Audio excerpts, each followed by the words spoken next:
stuff will make you a goddamn sexual tyrannosaurus. Just like me.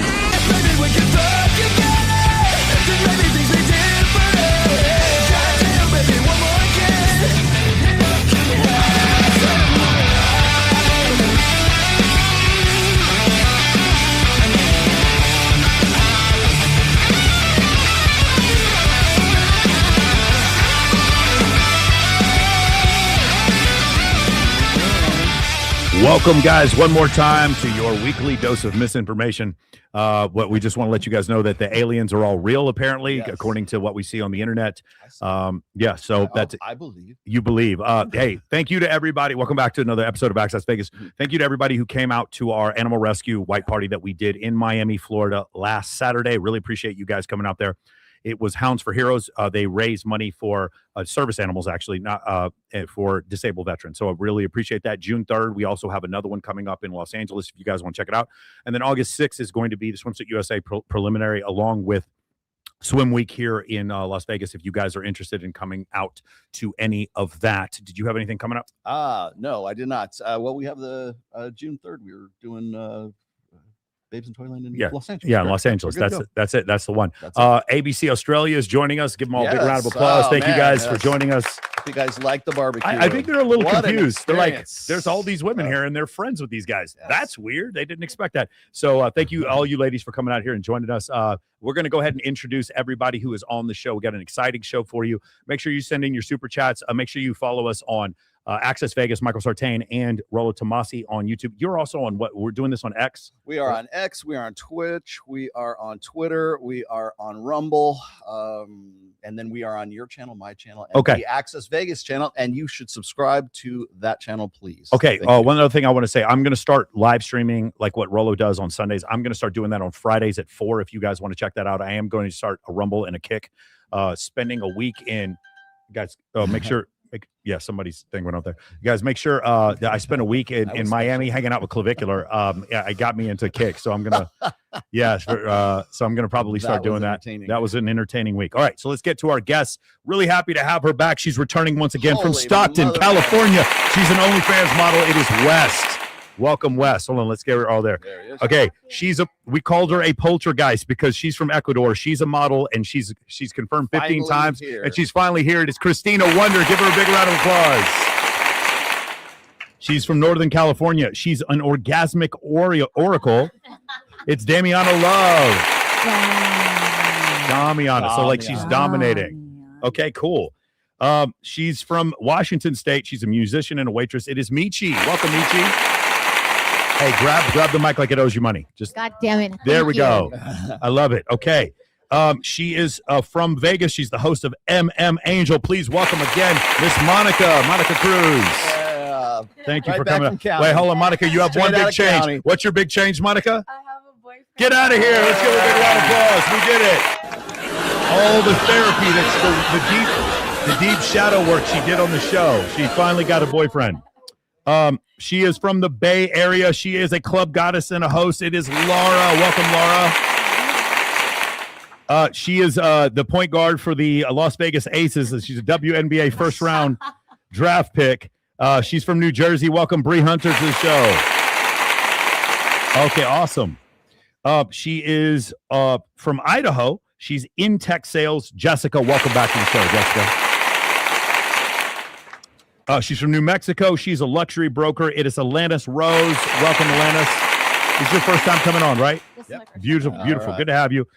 She is from Fort Lewis, Washington. She's a model and a content creator. It is Kiera May. Welcome, Kiera. And a guy just sitting in, chilling out, watching us. It is Mark from Australia. Welcome, Mark. Welcome to the show, Mark. Thank you so much for joining us, Mark. Okay, awesome. All right, guys, we're going to keep this thing going. We have a couple of videos we want to go I want to ask one question from all the girls real quickly. Go around here. How many of you went to EDC last weekend?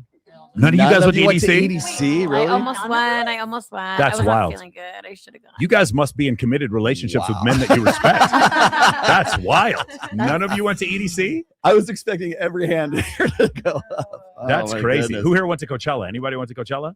God, you guys must love God and your boyfriends. That's unbelievable. None of you went to Coachella? I'm a burner. I save everything for Burning Man. Yeah, so Burning Man is good? Oh, yeah.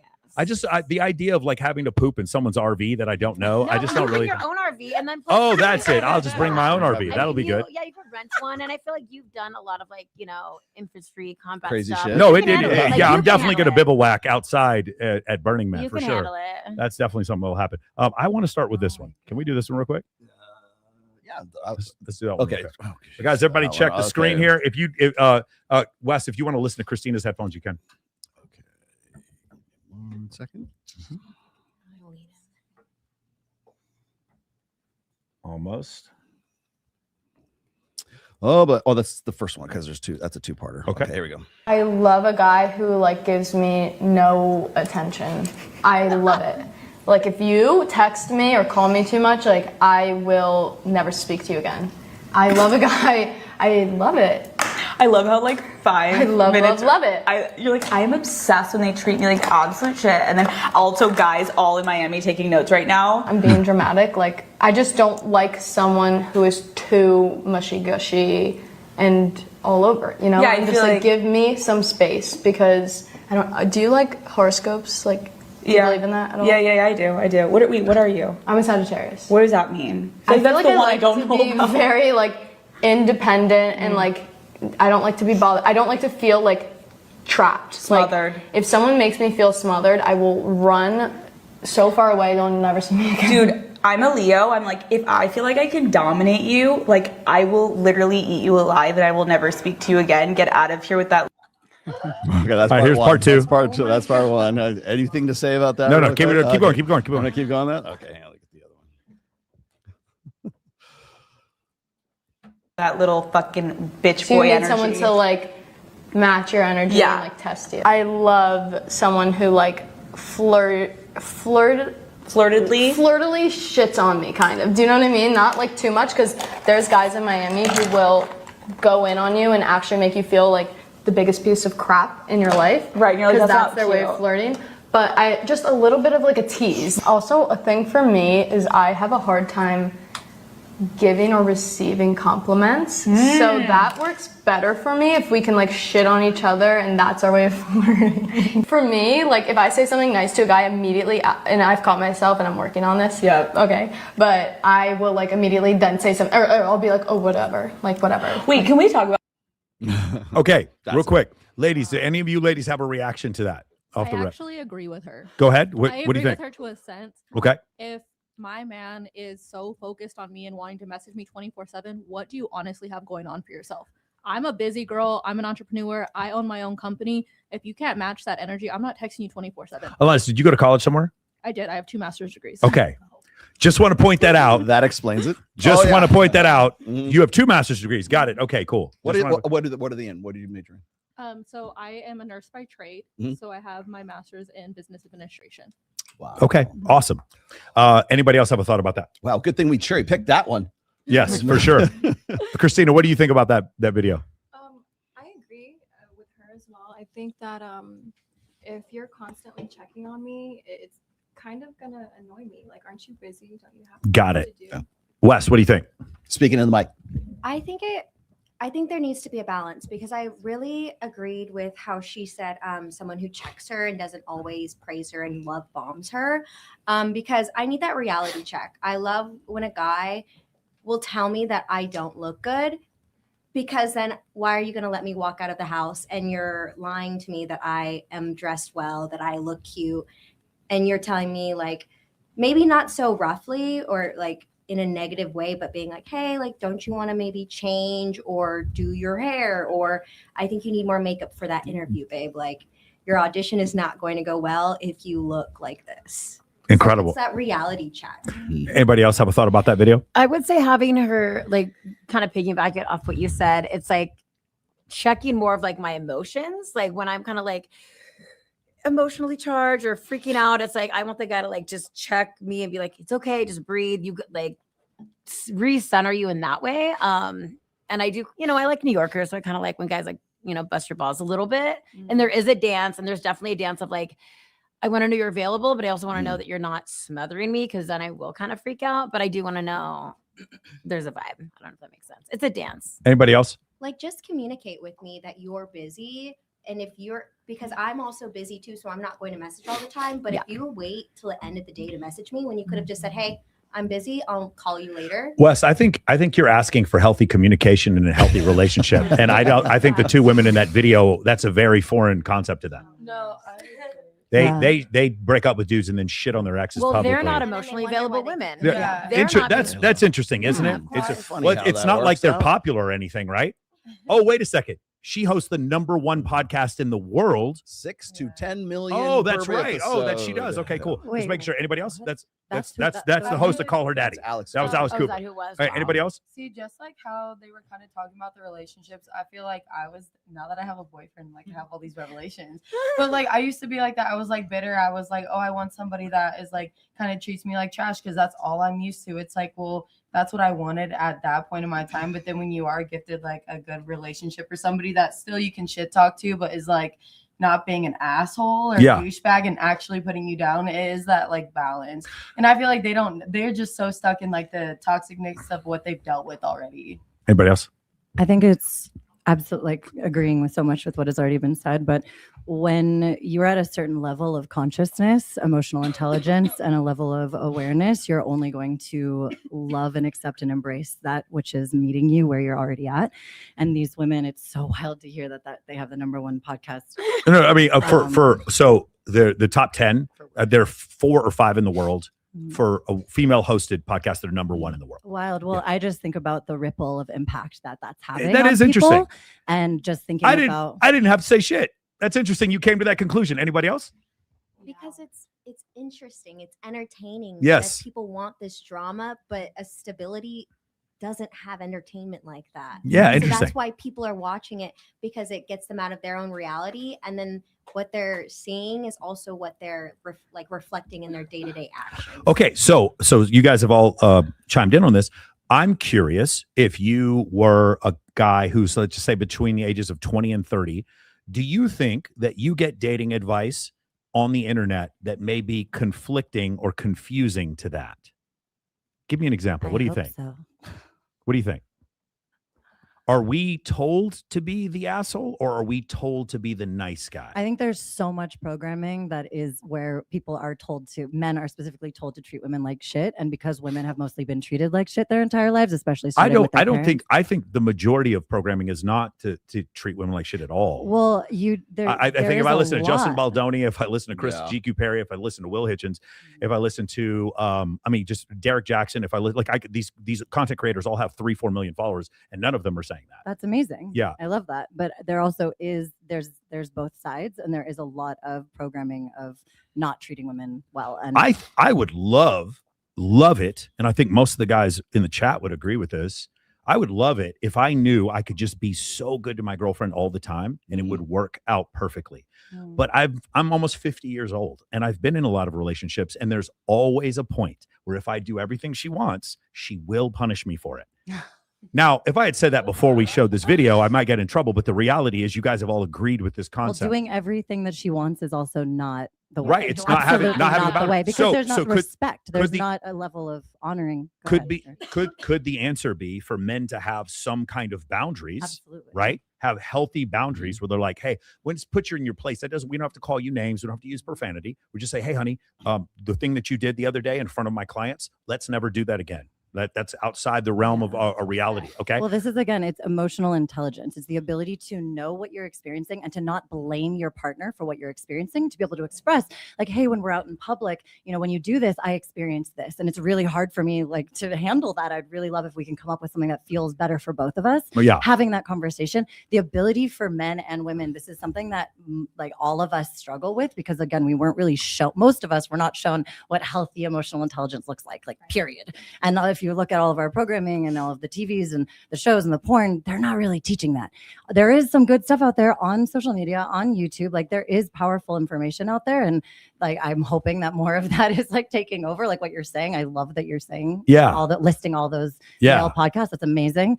But I really do think it's a matter of taking responsibility for our own experience and being able to build healthy relationships based on emotional intelligence. I think what I'm hearing you ladies say, and tell me if I'm wrong, is that you would not mind if a man had strong boundaries. ladies. We need them. We yeah, actually we wouldn't need mind that. them. We But I require also don't think that's what they were saying. Exactly. No, I not think at all. I think they were saying they wanted men to me treat like them shit. like somebody, shit. Yeah, someone had to say it. And that is the #1 female podcast that more women watch that podcast than anyone in the world.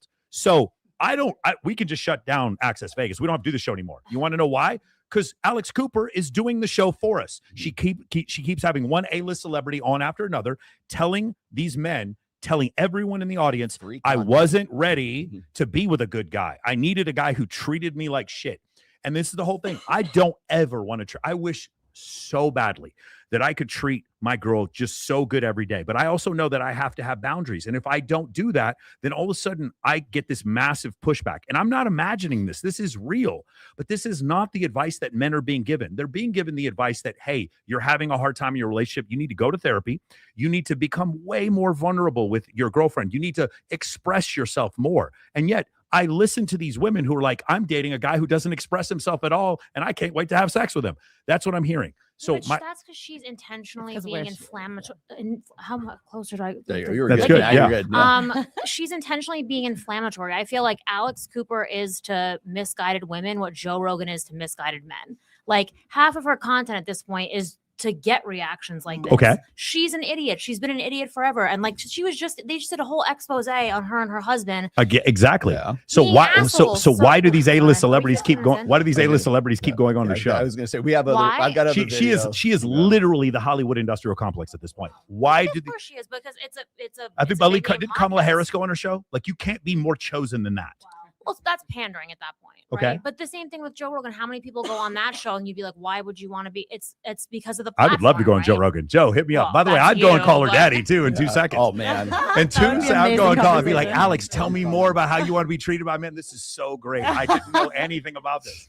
My point is, Smack my I'm just bitch trying to point out that like it's so I had a long time ago when I first started my podcast, I had a playmate named Marie Chevalier. Elizabeth Marie Chevalier on. She's sitting right next to me, and I go, Elizabeth, tell me about what you really like in a guy. And she said what I hear all women say. I want him to be caring. I actually want him to stalk me. I want him to be obsessed with me. She was joking, but she said, I want a guy who's super nice to me, and he's just all about me. And then I go, that's incredible. Can you tell me about your last 2 boyfriends? And she goes, oh, they were both narcissists. What? Wait, Yeah. what? So the guys that you and I'm like, I can find any one of you. You ladies are all attractive ladies. I can find a ton of guys that would be super nice to you and give you all the attention that you want, and you would not give that. You wouldn't piss on them if they were on fire. Yes, they would give you the ick. They would give you the ick. Again, Mark, I don't have to lead them down this path. Like, you can see. And so the idea is that there's this massive misinformation campaign on how men should understand women. I absolutely don't think you should ever use pejoratives, disrespect for your girl. And if you're in a relationship and you're committed and you made a promise, don't cheat on your girl. I don't believe you should do any of those things. But in these situations, I do think it's important for your girlfriend to understand that you have other things going on. And here's a big one. I think it's important for whoever you're dating to know that other women find you sexually attractive. I think it's very important. Everyone's agreeing. That's incredible. Because if I wanted a different show and I said this, everyone would disagree with me and tell me how toxic it is for us to believe this. But that's the issue. So thank you guys for letting me cherry pick you all to be on the show here today. But this is essentially what I'm saying. So I do really appreciate it. I was going to say, so right after the Louis Theroux Manosphere documentary, yes, Rob Henderson had to chime in, and one of the things he was, I can't think of a more ignorant take, but love you, Rob. Yeah, well, I mean, come on the show, Rob. I actually, no disrespect, but it was just such an ignorant take in the sense that it's like these guys he's saying that the guys in the show are essentially saying, treat that woman badly or something like that, and then she'll like you. Like neg hits and all this other kind of shit, and like completely butchered, has no idea what he's talking about. But when you see something like that on Alex Cooper, and she's confirming what Myron said on Fresh and Fit, right, or somebody else said on Fresh and Fit. Now, here's the thing: is how does this affect guys who are watching that content, and then they say, well, Alex Cooper said they almost identically the same thing, and so they'll watch that clip. They'll watch that clip. They'll watch that clip. They won't watch the whole episode. What they'll do, like say for example, like I can say it's maybe it's a good thing to be a little bit, you know, a little emotionally unavailable, right? Or maybe I'm not saying, you know, smack your bitch up or anything like that. I'm just saying, like, being, you know, having a little bit of push and pull right there, a little the takeaway kind of thing, right? No, it's having boundaries. Having boundaries, If right? you have boundaries, see, all those those things. things. See, here's the thing: is it goes beyond just boundaries. Well, no. If you have boundaries, then the algorithm causes you to actually take the right action. But if I'm defining if I'm just having the conversation, if I'm defining this dynamic, and the guys in the chat go, "Oh man, Rollo and Myron and everybody else said to just smack your bitch up," then that's what's gonna. I think they need to get their testosterone checked. They sound like Kermit the Frog. So what happens is they will take that video, they'll take that message, and they will take it to the nth degree. They will take it to the most, of course, there's illogical, no nuance ridiculous, on social media, like extreme. Yeah, I feel like if a guy's doing it too much, like it is a dance. It's like if you are busting my balls or being a little bit too much, then that will give me the ick too. I'm like, I'm not even trying to be around here. You know, I want to like. I feel like at this stage of my life, like I know when a man is like being a gentleman and showing like good gestures, and like those are things that I appreciate, but it's like it's subtle and it's noticeable, but it's like doesn't have to be like overbearing. I think you can explain to a woman that you're seeing what your boundaries are, not raise your voice to her, and then when she exceeds those boundaries, then just walk away. I think that's something most women are not used to. Calm, masculine. Yes. Oh, yes. It's so Isn't it refreshing. funny being stoic? Now, stoic, I see. Do you hear what she said? The 2018 American Psychological Association literally came out with a study saying that traditional masculinity, and actually used the word stoicism as being toxic.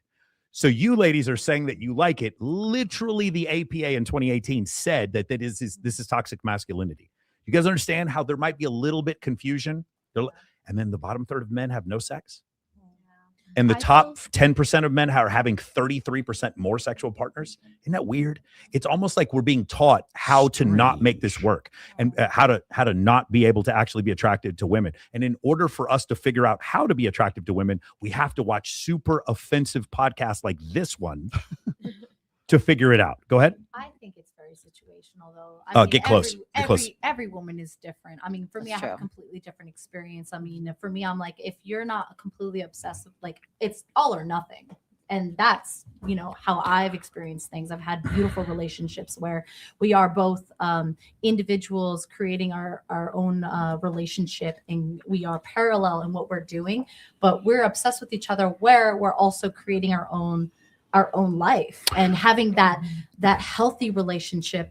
And it's a lot of communication. It is a lot of emotional intelligence being in that. And I've had the opportunity to have two beautiful relationships where I've experienced that. And also it's about your what you have. It's your not boundary, but it's a level of what you accept in your life and what you know you actually want. What the level of there's a word that I'm looking for, but I'm missing it right now. Standards. Yeah. Right. Standards are so important. And when you realize you have a certain standard that you want, you will accept nothing less. I'll tell you something that was a huge change for me. Okay. I would go out with girls, and ladies, who here has gone on a date with a man and you knew you weren't going to have sex with him? Notice we've done this 15 times. Every time they raise their hand, every woman in the room raises their hand. People cannot believe me when I say this.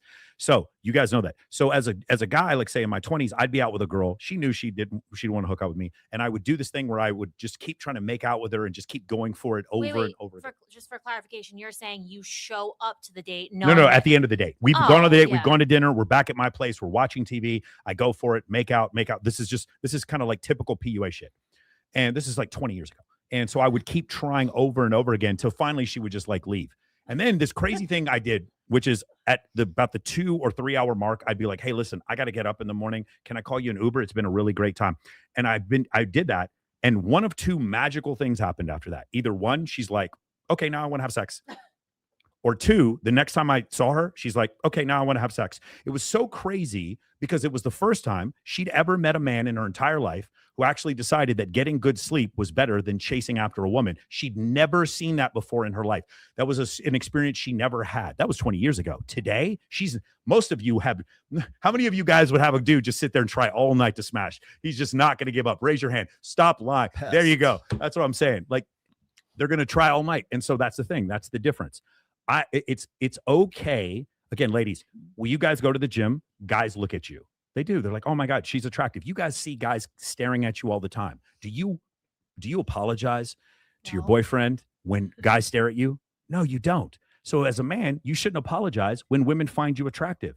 I think you shouldn't have to do that as well. And so that's the whole thing. I think both genders it's okay to let other people know, hey, I love your house, I love your car, your boyfriend's really attractive, etc. While it may be a little bit of stress initially, I also think it makes women more attractive. It's not that I think that, the data says that. Go ahead. Whenever somebody does that, I say, thank you. I have a mirror. I own a mirror. I own a mirror. You look good. Yeah. That's awesome. Put a 1 in the chat if you are ready to date Michi. Let's get in there. Let's get Michi. Let's partner Michi up. Do you want to do? Wait, here's your boundaries right here.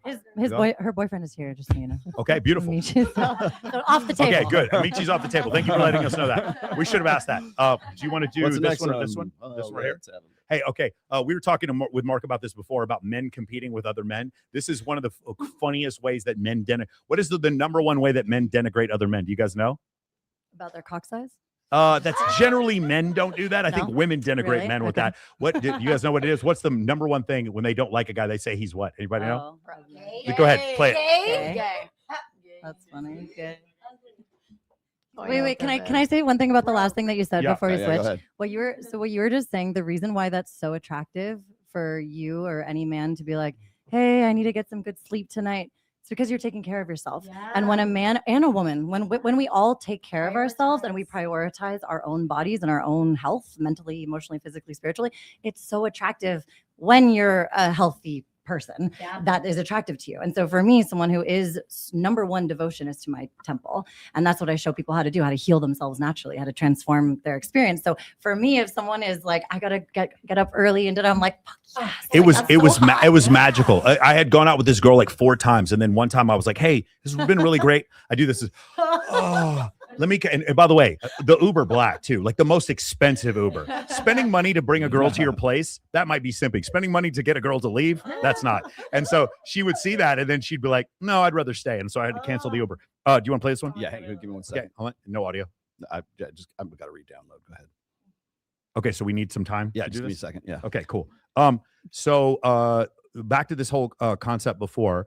About having boundaries and there being a bunch of what I think is a lot of guys are misled when it comes to what they need to do in a relationship. And the other thing that I have found is, and we're going to watch a Scott Galloway clip here in a little bit. That's a long one too, by the way. So we're going to have to work our way through it. Yeah. Give me a second. Go ahead. Okay. The other idea that Scott Galloway talked about this, where men are kind of described as Homer Simpson or they're Ted Bundy. They're either predators or they're just completely ignorant. And because of that, that pervasive narrative is on social media so incredibly frequently that it causes women in general to think less of men. And then the New Statesman comes out with an article, this was about 3 weeks ago, where they go over the fact that in general, 50% of women have a negative view of men and 21% of women have an actively negative view of men. Like they very much don't like men. For the opposite, for men, it was only 7% of men.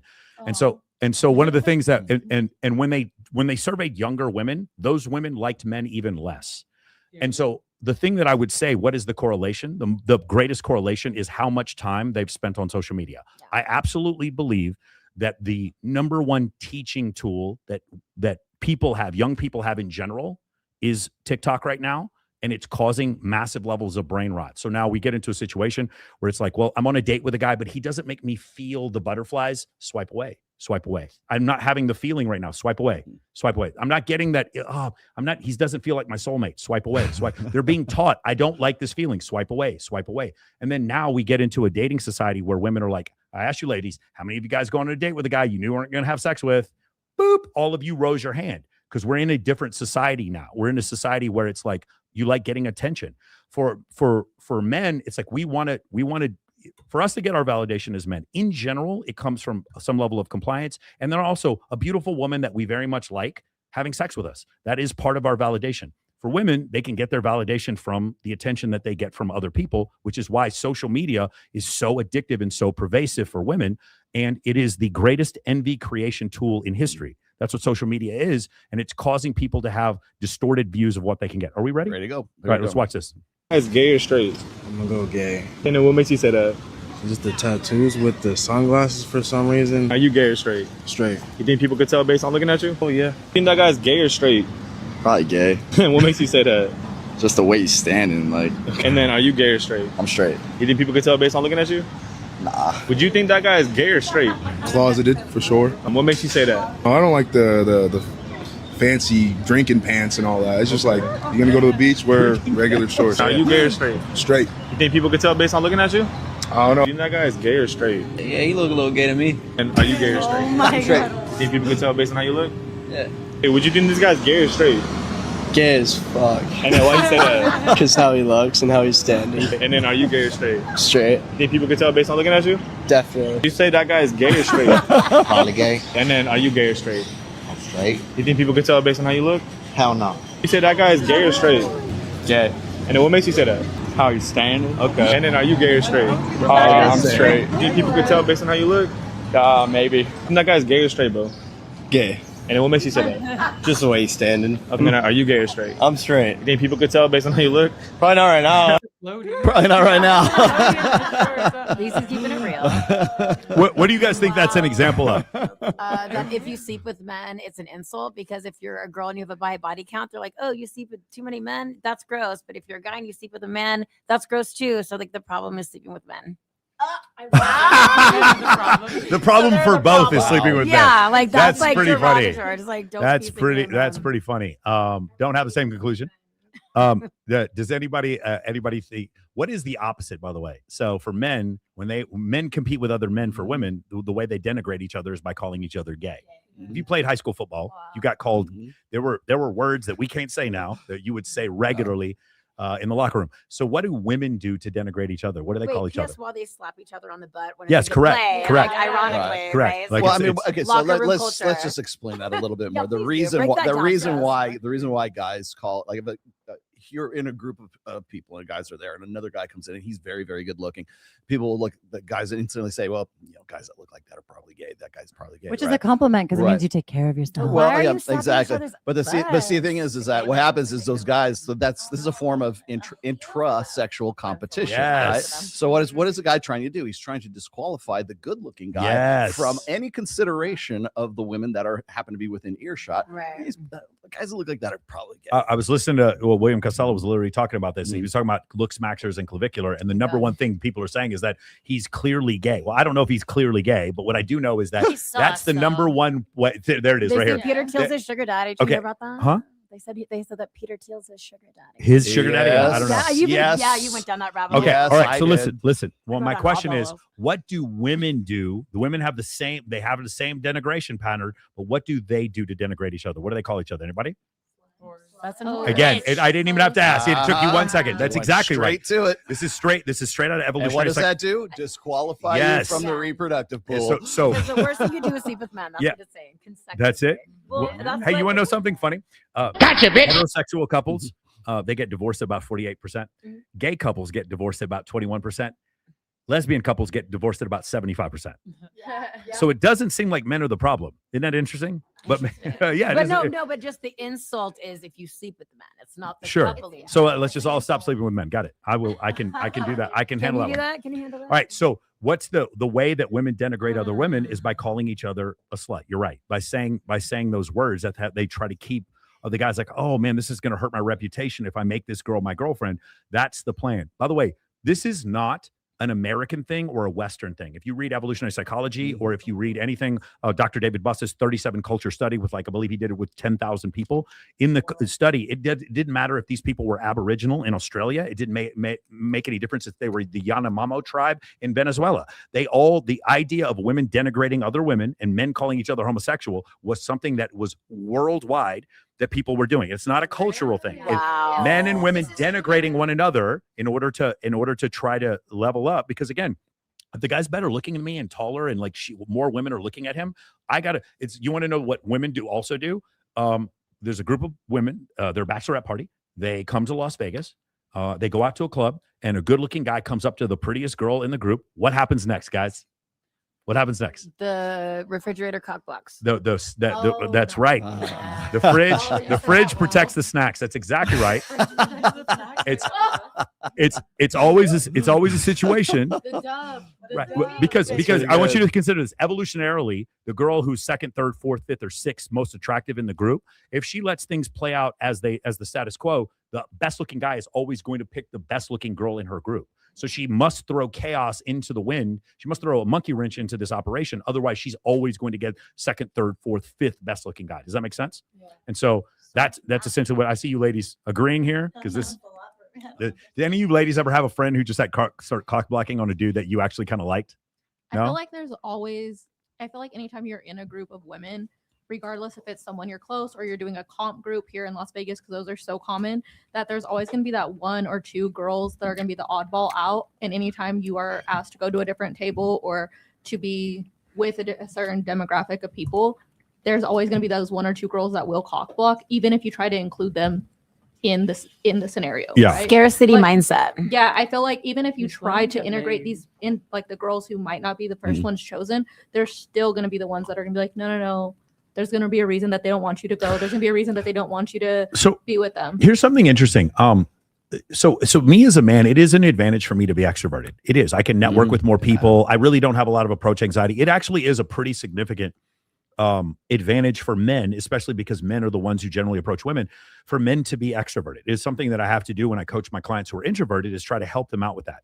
If a woman is introverted or extroverted, but she's really, really, really beautiful, it's not really that much of a disadvantage for her from a sexual marketplace. In fact, if a woman is autistic and really attractive, it's not that big of a disadvantage for her. If a man is autistic and he's not, and he's of average attractiveness, it's very, very, I have clients who are on the spectrum and haven't had sex in 10 years when they come to me. And so that there's a very big disadvantage when it comes to that. So what you were talking about before, I do think there are women who don't have to be the most socially adept, but because they're really pretty in a social situation, there's a ton of studies, and I have to actually look up the metadata on this, but women who are really attractive just have a ton of advantages, and it's not just with men. In general, other women follow them. That's another thing that I found. So that is a really, interesting observation that you had there. Do we have this one pulled up? I'll get it in just a second. Wait, after I ask this, yeah, go ahead. Because sometimes, sometimes when I go out with my really, really good girlfriends who I haven't seen in a long time, and we're out. Actually, this happened at Donnie Fox's funeral, actually, and we're at a Commonwealth, and everyone's, the whole city's, the whole industry is kind of like grieving him, but we're having a good time because we're connecting. And there's a couple guys that were outside of the group that was trying to holler at some of my homegirls. And this is just one example. And we're all gorgeous and it's fine, but we were there bonding, connecting, and my girls were not going to go home with him. I never see them. And sorry about that. So it's okay. And so I kind of cock block, because I'm like, hey bud, I haven't seen my girlfriend in a long time. We're catching up. This is our space. We're in the middle of an emotional night. And so I kind of am the ugly friend where I will cock block, but it's not like the guy was going to get laid by my girl anyway. I also think because I miss my friends. I also think that if I befriended you, you'd make a great wing girl. Oh, of course. Are you kidding me? It's why my homies love me. So Homeboys maybe guys need to, instead of being like, I need to figure out a way to snake through the group of women to extract the one girl I want. Maybe making friends with the group of women might actually be a better strategy. That's literally what our guy Call me friends crazy. do. Crazy. Someone should teach a course on this. Oh, wow. No, Yes. Imagine. No, I swear. They're watching this right now. Hi, Zadok. Hi, Ian. Hey, guys. We're They be talking about texting me you. and they're like, hey, one time it was like, hey, come with me to this event. I need two tall bitches walking in. Walking. They're They're I was like, are you serious right now? No, Or, for real. Yeah. They move exactly how y'all trained them. I got you. Ladies, who slut shames women more, women or men? Women, Women. 100%. Thank you. Women, I feel love to bring other women down, especially when they're more attractive than them or they feel insecure. And I honestly I don't get it. I'm a girl's girl, so I love a pretty woman. I keep looking at your eyes because they're so pretty. But women definitely slut shame women a lot more, and I've done it before. Don't get me wrong, but I honestly don't see the point of it. Who cares how many people? No. The point of it is so that you have an advantage in the marketplace with other men. Do you understand? yeah, I understand. Like, do you, but like, I'm like, this is kind of a double standard. If you guys date a guy who's very successful professional athlete or whatever, and he's been with a lot of women, that doesn't really hurt your reputation. no, not at Right? all. You guys understand that. If I'm a guy who's successful and I'm with a girl and then behind my back she starts filming with other dudes on OF, that's really bad. I'm on the front page of No Jumper, TMZ. I'm just getting run through them. I'm Akash Singh. I'm basically Akash Singh at that point. I'm just getting destroyed. And so there's a massive difference. So why is it? So what did they say? For women, they're like, well, he's gay. He's secretly gay, which turns off a lot of women. Some women are really into that.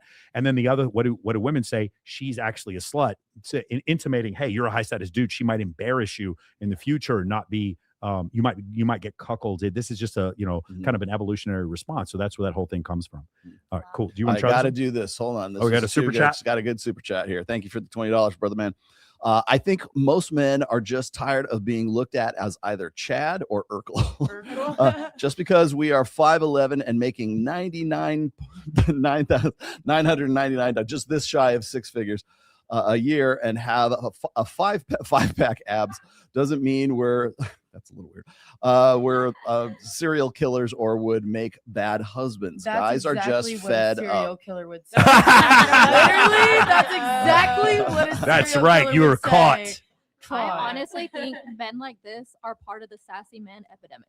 The sassy men. Oh, explain.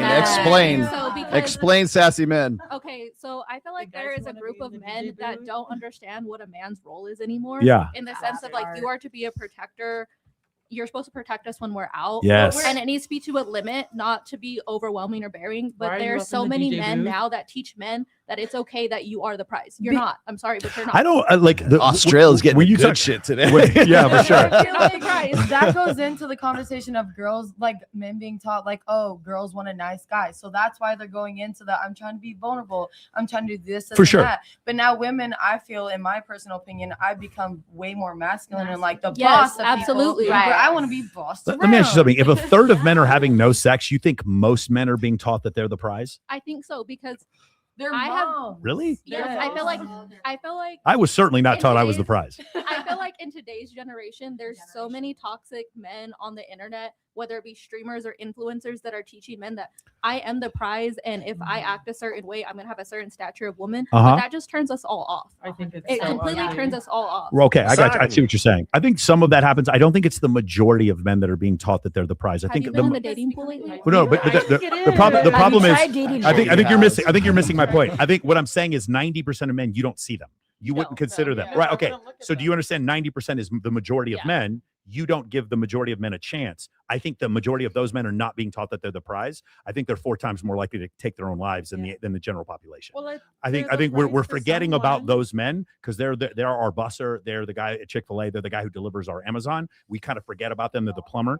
And because we forget about them, then we say most men think that they're the prize. I think of the top 10% of men, do those guys think they're the prize? Yeah, I'm with you. Are a lot of those guys narcissists? I'm totally with that. Are they rich and they think that they can just sleep with a bunch of women and cheat on them? I'm not going to disagree with you on that. I just think that it's not the majority of men. Christina, you were going to say something? No? No. Incredible. Do you think you don't think these sassy men? You don't have anything to say about the sassy men? I think there's a lot of men that want to be the woman these days. Like they want to be taken out on dates and they want to be the pretty one. Hey, I have a funny Stop talking about the killer listen, like that. Listen, I'm not gonna I'm take right this here, anymore. and I don't appreciate this. I've had an ex get mad at me because I didn't send him flowers. I know who you're. Okay, so Christina, you and I have known each other for probably 6 years. I know some of your exes, and I agree with you that these men want to be the woman. Absolutely. I also think 99% of men, you wouldn't piss on them if they were on fire. You don't notice them. And there's a bunch of guys who would worship the ground you walk on, and you would never give them a shot.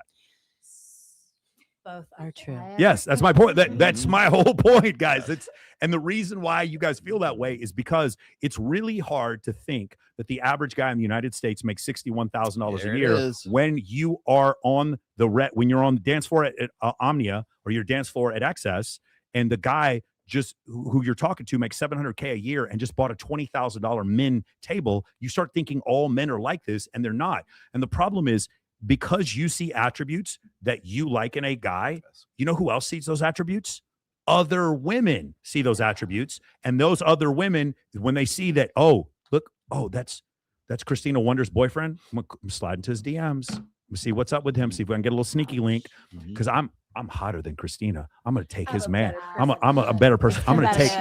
Look at her. She's nodding. She's saying yes. I am. Yeah, exactly. Okay, so you guys understand the problem. It's almost like you guys are building the moat and the castle and trapping yourself in this small little arena. There's a bunch of awesome dudes, guys, that are 5'11" and a half. Oh my God, they make $95,000 a year. Oh my God, I know it's hard. I know it would be difficult for you guys to like lower your standards at that point, but that's what I'm saying. Go ahead. But what you guys always say is like a guy who has like attractive female or women around him are more attractive. Yes. So as soon as you are with a man, it's like, one, I'm with my man because I think he's hot, but obviously I need to know that other people think he's hot. Yes, there it is. And having to Thank be you. like confident in yourself and to know like that bitch ain't got shit. I don't even know why I do the show anymore. I swear to God. Do you have a Like, Manosphere exactly what you're saying, podcast it's a or something? compliment. Gosh, my goodness. Yes, So I have a story. Go ahead, Michi. So sorry, but I have a story, and it's quite funny. And this is actually how I met Jake. So my ex, he was basically, I met Jake because my ex tried to kiss him in the bathroom when they were trying to Kiss who? Jake. Oh, wait, your guy My ex-boyfriend. Try to kiss your new boyfriend? I have tea. Okay. Oh my God. So my ex-boyfriend. No, these guys are gay now. They're There's gay. There's husbands on Grindr. The How can I say husbands are Eiffel on Tower? Grindr. No, Okay, it's an all right, epidemic. all right. Wait, did you say you love Eiffel Tower? What did you say? Oh, okay. Well, there's nothing wrong Eiffel with that. Tower. There's nothing wrong with that if you are knowingly dating me. For sure. Who is, For sure. And obviously gay all of and you he are. is- Yes. I'm looking at someone in Or particular. bisexual. All of you are. There was nothing wrong with that, but the fact that he decided to come out to me for the first time in anybody else's life, it was just me that he had told me. I was like, okay, that's fine. There's nothing wrong with that. But he had a lot to, express and a lot. Drink, of things. apparently. Yes. And, well. Anyway, turns out that Like, listen, as Jake we wouldn't were- be the last guy I'd come out to. Like, seriously, he wouldn't. Like, Jake, I get it. Yeah, he's great hair. Like, he wouldn't be the last guy I'd come out to. Let me clarify. This is not Jake Cope, my boy. That's not that guy. Just just saying. Oh, it is. No, It is Jake. It is No, it Jake. is Oh my Jake. God. You tried to kiss This Jake. guy. This Jake. This Jake. Coconut water Jake right here. So I was dating this It man, is Jake. sassy, like all these things, and he didn't. I had found out later on in the relationship, and He does have great hair. I had broken up with him and all this. This is before I even found out. And then a friend of mine called me, and he's actually in the band with my ex-bandmate that he drums with. And they were asking me like, how's the relationship going? I was like, well, we ended things, it's not going well. And they're like, okay, we have something to tell you. I was like, okay, what? And they were like, well, your ex-boyfriend decided that he had went out to one of the bars, here in town, and Jake happened to be at the same bar, and they were hanging out, whatever. And my ex decided to go ahead and try to kiss him 3 times. Ooh, Three times. Not just once, 3 Not times. 3 times. Attempt- Did he get denied? already? Attempted. He did not. Jake was like, Did not stop. succeed. Stop. Don't kiss me. Stop it. Execute Oh my God. But Stop. I'm so. How the fuck do you do it, man? That's what I want to know. I have a female friend. She's so attracted to gay men. It's like crazy. Like she literally, I've told guys before, just go up to her and pretend like you're gay, and she'll just like try to take your clothes off. It's crazy. She's been on the show like once. And it was really funny. So I do this all the time. I'm like, oh my God, girl, that's so crazy. And she's like, stop it. Stop it. I don't understand how this happened. But at the same time, I love gay women. So I'm not going to sit there and complain. Can we get to this video? Right after this brand new super chat. All right, do it. Mike, I just watched your Finding a Long-Term Relationship video. Is it possible to find the one that checks off all your boxes, or do you have to compromise in some areas? Thanks. So there was a study done, and I can't remember. It was a dating app study. No, it was actually a study done on it was the Scott Galloway interview. I can't remember who it was. They do an interview and they survey a ton of men and women. They say, ladies, if you could get 80% of what you wanted in a partner, how many of you would be satisfied? And about 25% of women said that they'd be satisfied. Then they asked the men, if you could get 80% of what you wanted in a partner, would you be satisfied? And 75% of the men said that they would be satisfied. In general, that's what, it is. Men understand, like, a lot of times they're going to compromise on certain things. What I would recommend instead is that you become attractive to women in general and see multiple, you don't have to sleep with all of them, but see multiple women and have other women understand that you're attracted to the opposite sex. And what you're going to find is you are going to get the best behavior out of by the way, the same thing for women. You're going to get the best behavior out of the people that you're dating when you have like, again, let's say Christina has like 5 guys that she's talking to at the same time, but one of them, he has just a little bit less time than the other ones. And he's really, really nice and respectful whenever he's talking to you. And you go through his highlights and you see his ex, it's like 6 highlights down and his ex is a fucking 15. She's going to pay a little bit more attention to that dude. Look, she's nodding. There you go. And so that's what I would recommend for guys to do. I don't think it's toxic, especially if you're not in a relationship, for women to know that other women find you attractive. One of the things that I've done, and I've actually looked up data on this, I have a bunch of very attractive female friends that I'm not sleeping with, and I'm openly not sleeping with them. And I still get women tell me, I didn't notice you until I saw all these other women that you were around. In fact, my last 2 exes, one of them, she was like, I didn't notice you. You weren't my type until I saw my roommate was actually trying to make out with you. And the second one, she was totally not into me. And 4 girls that I knew introduced her to me. And then we ended up hooking up and like down the line afterwards because of that. So I will tell you that women vouching for you is probably the most powerful thing. But in order to do that, you have to be friends with women. And it also helps men with a thing called cross-sex mind reading. I think it's just really important, which is why I'm able to read Bree's mind so incredibly well. That's not true. It isn't true. You miss Willie? I do miss Willie. Okay, there we go. Can you play the divorce lawyer one? Yep, here we go. Here we go. Dangerous person in your marriage has 847,000 followers and has never met you, but your spouse watches them every night. I'm not exaggerating when I say that social media has changed the nature of what I watched unfold in divorce cases. The comparisons are constant. The access to other people, real and imagined, is constant. The drip feed of other lives that look better, easier, and more exciting than yours is constant. And here's what that does to a marriage. It manufactures dissatisfaction of things that were fine. I went through a high conflict divorce myself. I know what the end of a real relationship costs. And I watch people now risk that cost for a version of life they saw on a screen, built by strangers who are also miserable, but post better than you do. The algorithm is not rooting for your marriage. It is optimized for your attention. And your attention is most easily captured by the belief that somewhere, someone is living a life better than yours. They are not. I promise you. Any guys have any thoughts about that? Have you ever felt a feeling of FOMO when you're seeing somebody on a beach in Ibiza or at yeah, we've all felt that, or highlight reel of people's highlight lives reel of people's lives. Yeah, you feel that, right? But a lot of people don't. We all don't know it's fake, and Pantera often you're concert. looking at a girl and being like, "Why doesn't my boyfriend doing this?" Not knowing that you're looking at an escort. You don't recognize. You're comparing yourself. I'm not trying to denigrate anyone, but you're comparing yourself to a prostitute, and you think, "Oh my God, why am I not on a PJ? Why am I?" Because you actually, again, most ladies that I know are not paying $65,000 for one-way trips on a private jet. It's generally a man who's doing that. And that's fine. There's nothing wrong with that. The problem is now all of a sudden my female friends are unsatisfied with their relationship because they saw some other guy, some other girl walking on the beach in Ibiza thinking, man, her boyfriend takes care of her better than mine does, not recognizing you're looking at an escort. Yes, Go ahead. and that's exactly what, here's the thing is that we're looking at one girl who is taking all these trips all over the world, but we don't know that it's with different men.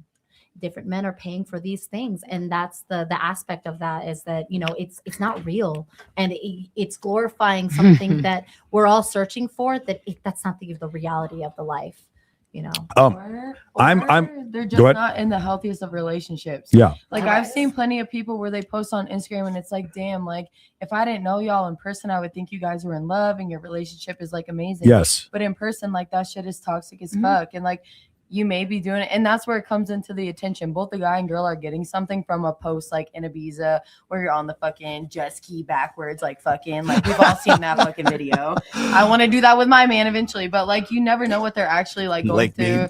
Like literally, like I want to do that, but like you never know what's going on like behind the scenes. Cause I've even been in that place where it's like people think it's all good and then like actually it's like the worst time of my entire life. Yeah. I have some really great videos from a horrible vacation. Yeah. I've definitely gone through that as well. Yeah. They're fire. So I actually have some personal insight because I was married for 8 years and And he regrets losing you every day, honey. of course he does. Yes. Oh, he still loves He's me and watching we the love each show other. right However, now. I mean, obviously I left for a few reasons, but I was like, you know what? I can give myself a better life than running in place and pulling dead weight and being the breadwinner and doing a lot of things. Or it's like great marriage, but it was a social media thing, but it wasn't like I was like, oh, I'm going to find a great guy and try and find a high value man to give me this life. It's like, I would be better and happier on my own. Ooh, this is a great point. Yeah. Okay, ladies. Yeah. So here's the analogy I like to use for men. If I go to prison, I would rather be single than be a homosexual. I would rather just not be with anybody. Right. So women, what they are today is a lot of them are saying, I would rather be single than get a guy who's only 99% of what I want. 100%. If you understand that that's the case and that the standard's that high, what you should expect to see is record low marriage rates and record low fertility rates. And that's exactly what we see. It was on the brink of me having kids. That's exactly and what I don't know we if see. it's 99, but maybe it was like 85 and you're just sort of year after year I put this much effort into it and so you feel like especially with marriage and you get married in front of people so you feel like there's a lot of like social pressure. So yeah, some of the best caveats for being with a man ancestrally, let's go like I like to use the point about 27,000 years ago because that's the end of Neanderthal and the only hominids left are Homo sapiens.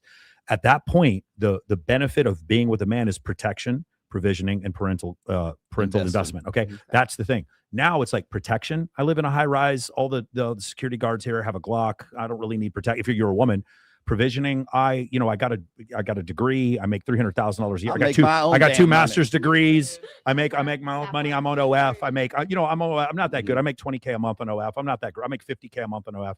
I'm not. So, and now you don't need the provisioning and parental investment. I don't even know if I want to have kids. I don't want to do that to my body. I think I might hire a surrogate. Like that's where we are now. So now the investment that men can give you is not as good. Unless you're in the relationship and you're dickmatized and you're like, oh my God, this is the greatest thing ever.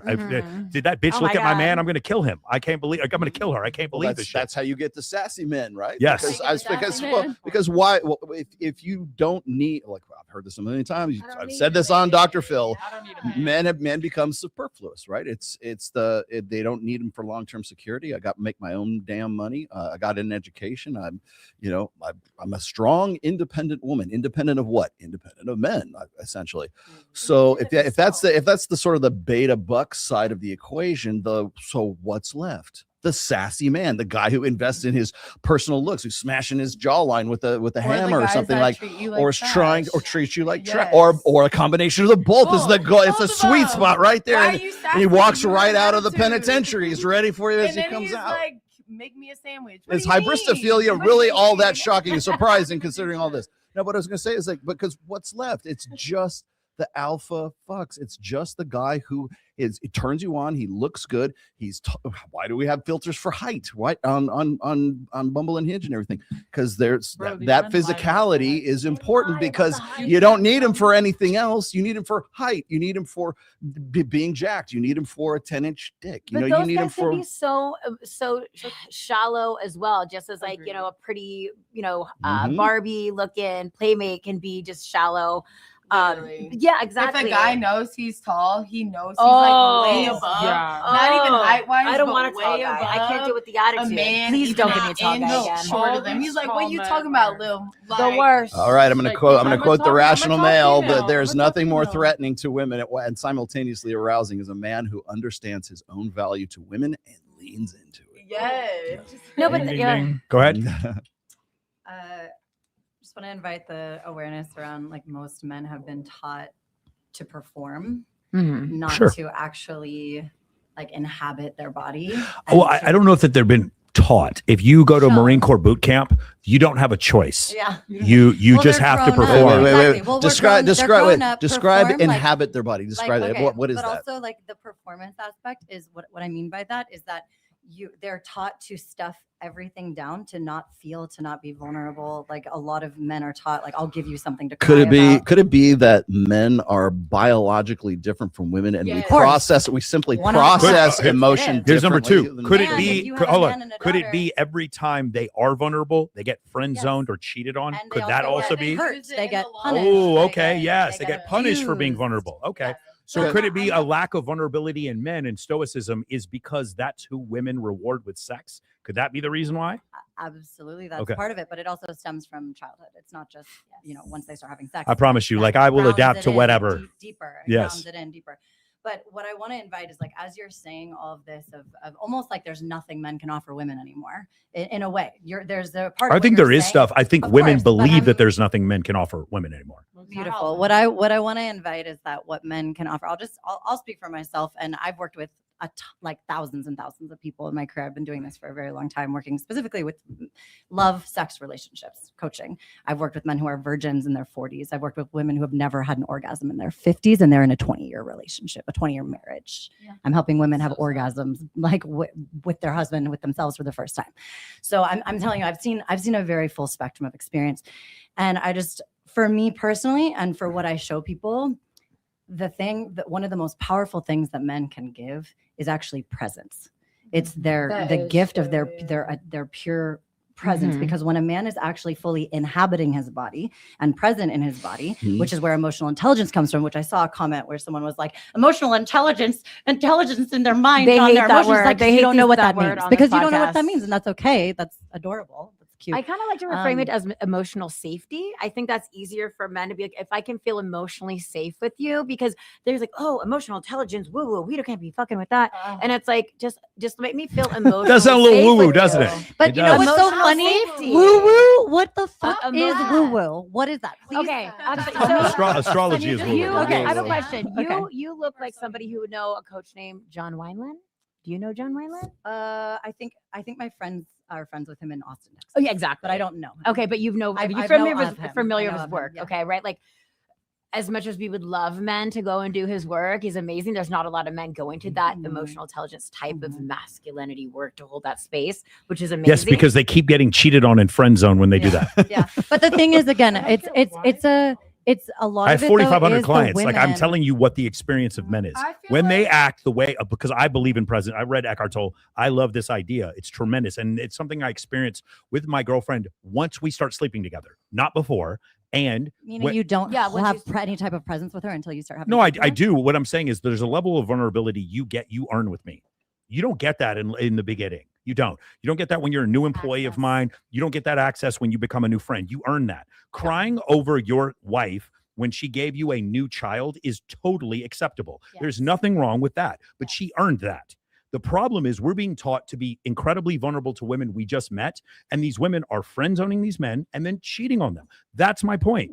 Men are being taught to be super vulnerable with women right now. Absolutely. Off the bat? So- Really? Wow. Well, I guess Hold on. Ready. I don't know, Justin I don't see Baldoni, that. Oprah Winfrey. I've 50 different content I creators. just I've had experienced. a We all lot have of very guys- different yeah, experiences. no, I've had so a it's lot not of- a blanket thing. You can't be like all men are this, all women No, are no, this. what I'm saying all is- men. It's I just will not agree. even- I have had men like trauma dump on me, like literally the first. Yeah, 15 me minutes too. of the- And that's Yeah. kind of the point that they're getting at is like they're told to be vulnerable. So it's like, hey, I have 3 baby mamas and then this, la, la, la, la. And It's I'm like, like, okay. She's like, just tell me about the felonies. I just tell need me to know about the felonies. Like, what did you do in Turn jail? me on. Did you drop the soap or did you not? Like, that's all. I can't. No, on a serious no. Like, y'all know I'm playing, not really, but playing. But it goes into that like same fact that you guys talking about. Like, I've had guys where they literally trauma dump on me, and I'm like, damn. That was a fucking lot. Like, I don't even want to continue because I didn't even get to know. So that you didn't make you sexually aroused when he trauma dumped on you? Like, damn, Weird. This is like Amazing. red flag Weird. that Isn't that I'm, weird? Like, trying to look out for. Like, I didn't even get to know who you are. I didn't even get to know your favorite color, your I didn't favorite even get to know food. your name. I just knew that you had 3 baby mamas and you were heartbroken and this, and that. Like, you have all this shit going on. That's maybe like a little bit further in, but first date's supposed to be a little more lighthearted, like to go like make my punani like tingle or something. Like It you is. trauma dumping on me is not A little doing too much that. truth here. We're gonna get in just trouble. to be clear, Sorry. that obviously went a completely different direction, and I love it. Wait, did but I it? also just well, from what I was originally saying, which is fine. I love it. Fuck yeah. But what I just want to bring it back to the awareness that like what men can offer. And again, I live in a very different world. Okay. Like I'm observing and I'm like, yeah, I live in a different world and I'm happy with the world I live in. But the thing is like honoring all of our different perspectives, because the more that we can experience our different perspectives and actually listen, like open ourselves up to be like, oh wow, that's a perspective that I would never hear if I wasn't willing to listen to that perspective. I got 12 women on the show right now. I'm totally right with you. So I love this. I love like hearing all of this. I do. I'm just saying, like, at some point, there's the client I have who I literally am trying to help him take the gun out of his mouth. And women haven't swiped right on him in fucking 5 years.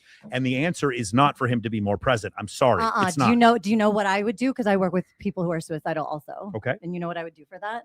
Well, I show them how to redirect all of that longing for a woman to be seen by a woman into themselves and to give them more presence to loving themselves and learning how to actually love themselves. Because most people, and this is a statement that I can actually say with confidence, most people are hungry as fuck. Hungry for more sex, hungry for more money, more like touch, more everything, more touch. They're hungry for more more houses, more yachts, more comparison.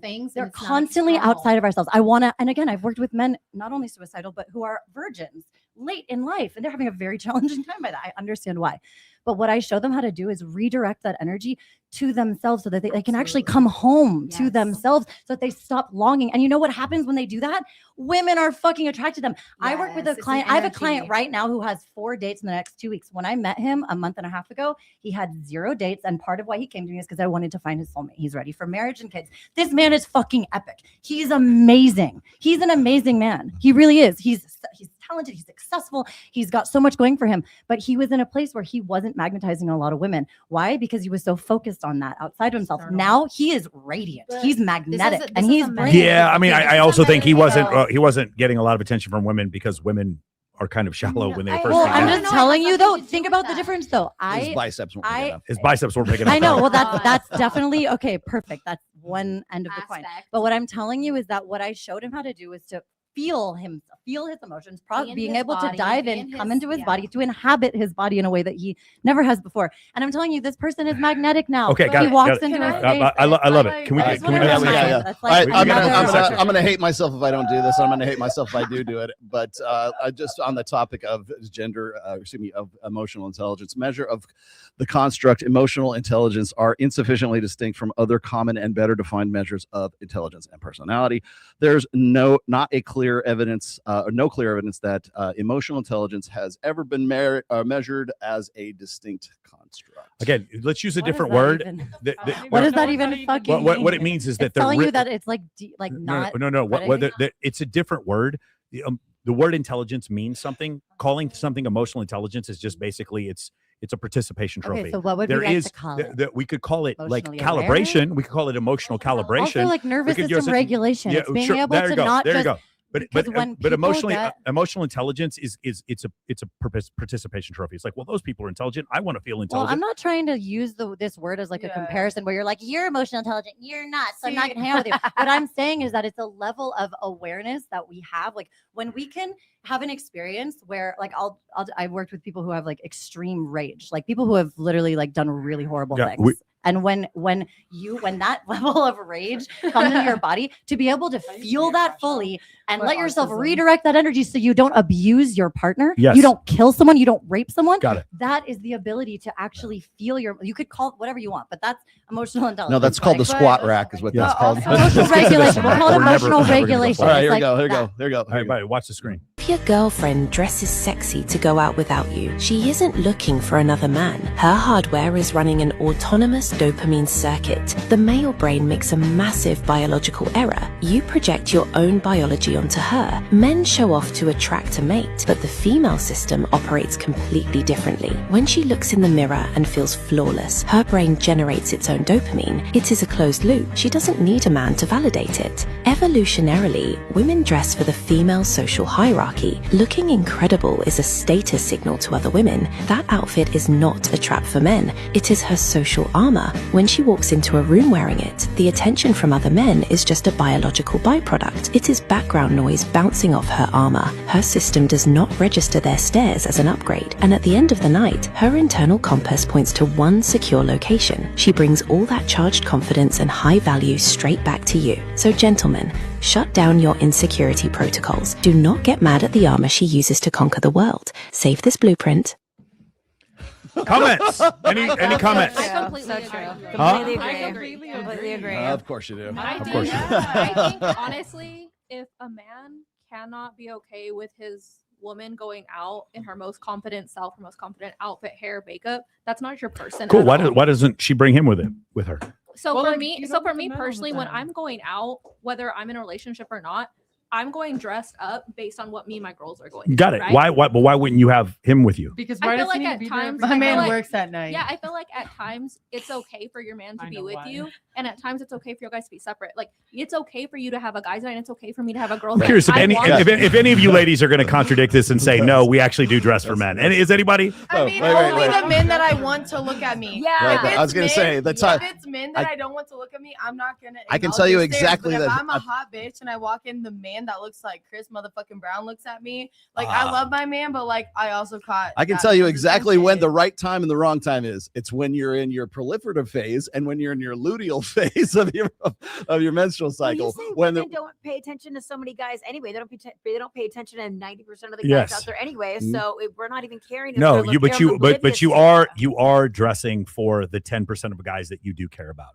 The idea that dress up these for my women are social not media. dressing for men at Yeah. all We is dress up for the hokum. gram. And when he said evolutionarily, dressing I up got for the gram. insulted because there's no data evolutionarily that supports what that video says because it's just not true. You might not even be aware that you're doing it for that reason. You might not even be aware, but you are. There is no reason evolutionarily for women to wear like $4,000 shoes for other women. Oh my It- god! Yes, there is. Yeah, There's- Yes, there is. You know how many? No, girls- there's you know not. how many women? Why would I wear it for the guys? Like a guy's not Because- gonna know. Guys because- don't A care. man's They not don't gonna care. appreciate- They A don't man's care not what I gonna wear. appreciate. Y'all my just brand new compliment Okay, my so $12 heels. these are two different things. There's a status. There's a don't make me status. get the whistle. There's status that you get from from the Birkin Himalaya, but there's also dressing sexy that where other men notice you. This is two different things. There's a reason why women don't wear burlap sacks when they're stripping at a strip club.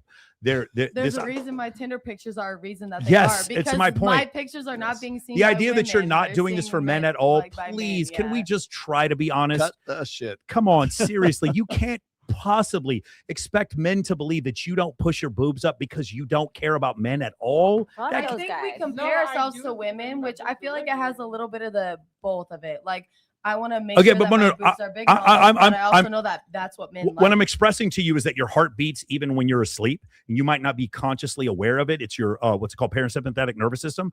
There's another thing that's going on. I'm telling you that I do think women dress for men to give them attention, and they might not even be aware that that's why they're doing it. But the idea that you don't clean your apartment in lingerie, Thank you. clean your apartment in a sweatsuit because no men are looking.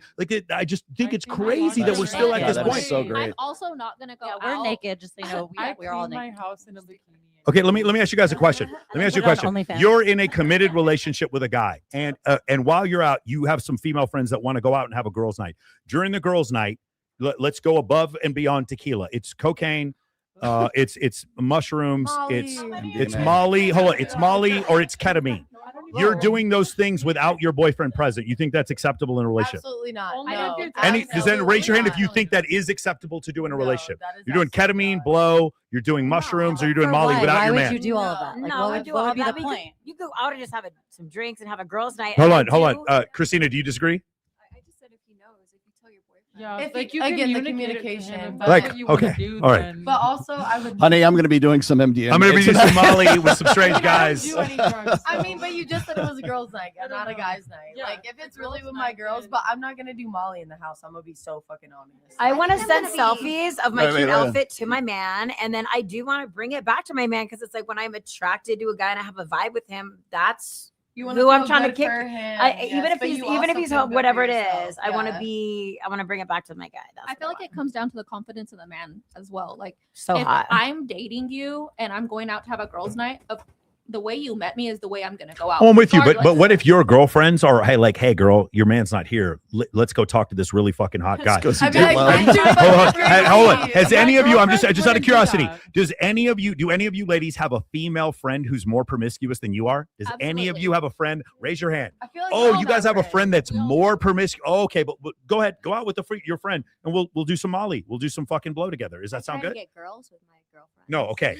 You and me are 100% on the same fucking page. This is a completely different discussion, and I want you one-on-one on my podcast. I need to go out with you, girl. Yeah, like you are complete. This is a completely different situation. I'm going to admit, yeah, I think about it when I look pretty or if I see attractive man, I'm like, man, I wish I looked better or something. Yeah. Like, even though I would like to say that I'm getting ready just for myself, I know it's not, because I can feel it. I can feel that inner thing of I want other people to find me attractive. Both men and women, by the way. But you know, a good looking man also too, because then it makes me feel like, oh, if I go out with a man and then he sees other women want me, or men, sorry. Yes. Honestly. Or both. No, trust me, it's both. It is both. Wes, Yeah. you're good either way. You're Mickey Mantle. Which hitter? It's Yeah, we're so like I want that attention, but I try to, you know, not focus on that, but I know within me I have that innate.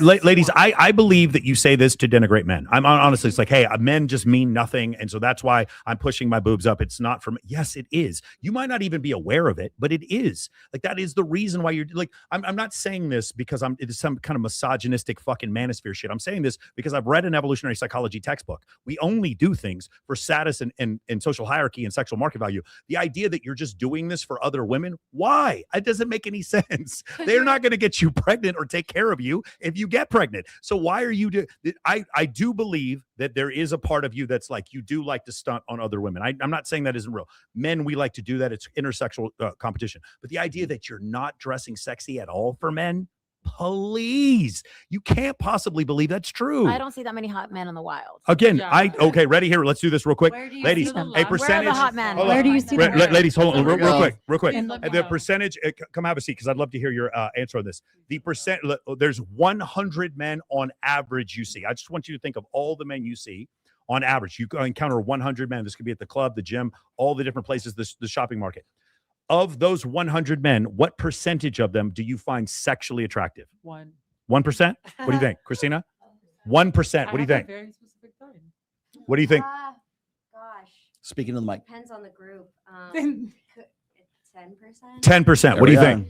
1%. 1%. Honestly, I'm very like it's all about personality. Correct. Okay. Y'all know my type. So Yes. like, I mean, as long as they're but roided now- up and have but 3 now felonies, it's it's whatever. My man. That's all it Saturday is. night at county. Yeah. What do you think? What percent? 2%. Okay, I want to make something clear because this is a separate issue. Me saying that women chase after the top 10% of men, I'm called a misogynist. You guys are saying you're after the top 2% of men. Misogyny. Like, this is getting absurd. Like, Put in percentages. Well, I though. mean, I feel like you situational. I feel like it's very situational. no, I agree. I agree with you. But in general, you're very picky, and that's okay. Why do we keep denying that women are picky? Why do we keep denying this? Discerning. Like, We're discerning. I'm very discerning with it. I actually find a good amount of people attractive when I'm out. Like, I'd say probably like 10. I mean, I don't know if that's a lot. 10, 15. Oh my 20, God, you 20, sociosexual 30, woman. 30%. But the That's thing is, crazy. But I would just say maybe more. Women, the men but, are lined no, but up. I don't actually want to have sex with them. I find people very attractive, but I don't want to have sex That's with them. fine. I like to get to like know they're them. not dissuaded. Like, I put very much you could personality. imagine yourself having sex Yeah, with them, even and though what you don't. happens, like what It could be happens, someone like- else's husband for that matter. They could Yeah. be sexually attractive even though you don't have Yeah, sex. I'm be attracted to people. But, Got it. But it's similar to her. Like for me, it really like I'll go out with people and pretty quickly I'm like, oh, like there's not that much there. And like in terms of the depth, like I'm a very holistic person. So for me, it's like mind, body, spirit, emotional, mental, physical. Yeah, exactly. So I can't just have sex with you. I need to see what I am. I assume that I'm having sex with everyone. And a lot of women think I'm like very slutty because of how I am. Out of No, the world. the most I was reading the survey, this evolutionary psychology survey. The median man wants as many sexual partners as the top 2% most promiscuous women. Wait, hold on.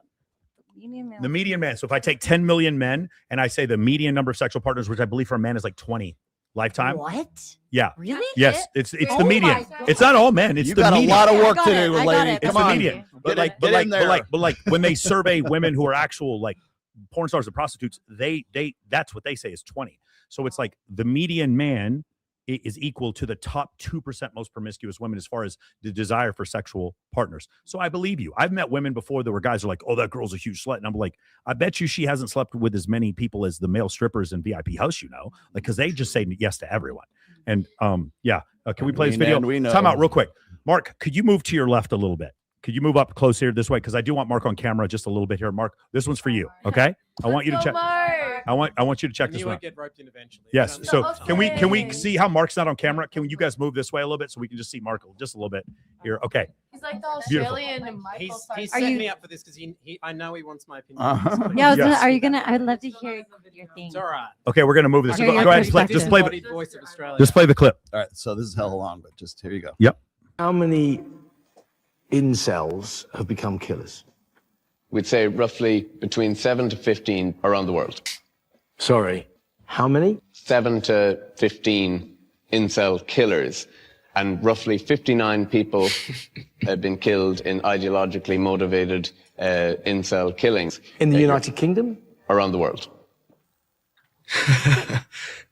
So effectively, I have got everything wrong about incels. I think that they kill lots of girls. I think they're a threat, a permanent threat to the security of this country. I think there are hundreds of thousands of them. I think that they are generally white and right-leaning. All those preconceptions that I have Are wrong. are wrong. Many of them, yes. Just realised that the documentary is over. I've never seen anyone look so disappointed. All right, cool. I'm curious, Mark, why do you think Ross Kemp, who does this professionally, why did he believe all those things about incels? What do you think that is? I'm going to need a little bit of context, my dude. So who's he talking to and what's he saying? That is William Costello. Right. He is a PhD candidate. I think he now has his He has his PhD doctorate now. at the University of Texas at Austin in evolutionary psychology. His PhD advisor is Dr. David Buss, the foremost evolutionary psychologist in the world. He did a study, William Costello did, on incel violence. And the title of the study was, Why Isn't There More Incel Violence? It turns out that the amount of incels that actually commit violence is outrageously low. And that's what they found in the study. Then why do you think Ross Kemp had such an incorrect view of incel violence? What do you think that comes from? I think you probably have to ask Ross Kemp. I do. Okay. Well, did you see Adolescence? Yeah, I've seen Adolescence. And do you think Adolescence is an accurate portrayal of what's going on in the UK? I think it's an accurate portrayal of a drama on Netflix. Okay, cool. So you understand that it's a drama. Do you think it would be strange for the UK Parliament to then use that as propaganda in order to get legislation passed? I think Netflix is very popular. So that's what they're doing. Even though you admit it's a drama, right? Good. Even though you admit it's a drama, they're using it to get legislation passed, and they're going to show Netflix. They're going to show the Netflix special in elementary schools to young boys, and they're going to show it to police academies and police officers in the UK as a training methodology, even though it never happened. Wait, what? I mean, there's got to be easier ways of marketing Netflix, surely. Right. But do you understand the problem that we're stating here is in the UK, and if anybody wants to take a second, use ChatGPT, Grok, and whatever, do deep research and say how many times in the United Kingdom did a boy watch red pill content and then stab one of his female classmates? And the answer is I'm looking it up. 0. It's never happened one single time, but we're going to pass legislation because of it. Do you see how that might be a problem and how that might be the reason Ross Kemp believes in something that is categorically false? Well, next time I'm in the UK, I'll let them know you don't like it. It's not about you not liking it, but that was one of the things that you're interested in. You were asking before. She just looked it up. There's there's literally not one single time this happened. Do you see how that could be? Before you asked us some really interesting questions at barbecue, and you were saying, hey, do you think that masculinity has been vilified? Yeah. Well, I don't see how you can come up with any other conclusion than that. Masculinity is vilified. Like, I'm not saying that everything Andrew Tate said is good. A lot of the stuff he says is not good. My point is, it's not causing men to go kill women. It isn't. Are but incels masculine? Huh? Are incels No. masculine? But my point is, we've bastardized the whole thing. Those people that were yelling at us at the barbecue place, what did they call me? They did call. So when we were at barbecue earlier, some people came by and they called these two boys here incels. And it was, that's the it was farthest interesting. thing from them. Can And I someone feel actually like- tell me what an incel so is? Am I that- Involuntarily celibate. Yes. So an incel, I feel like, is more when it comes to social media.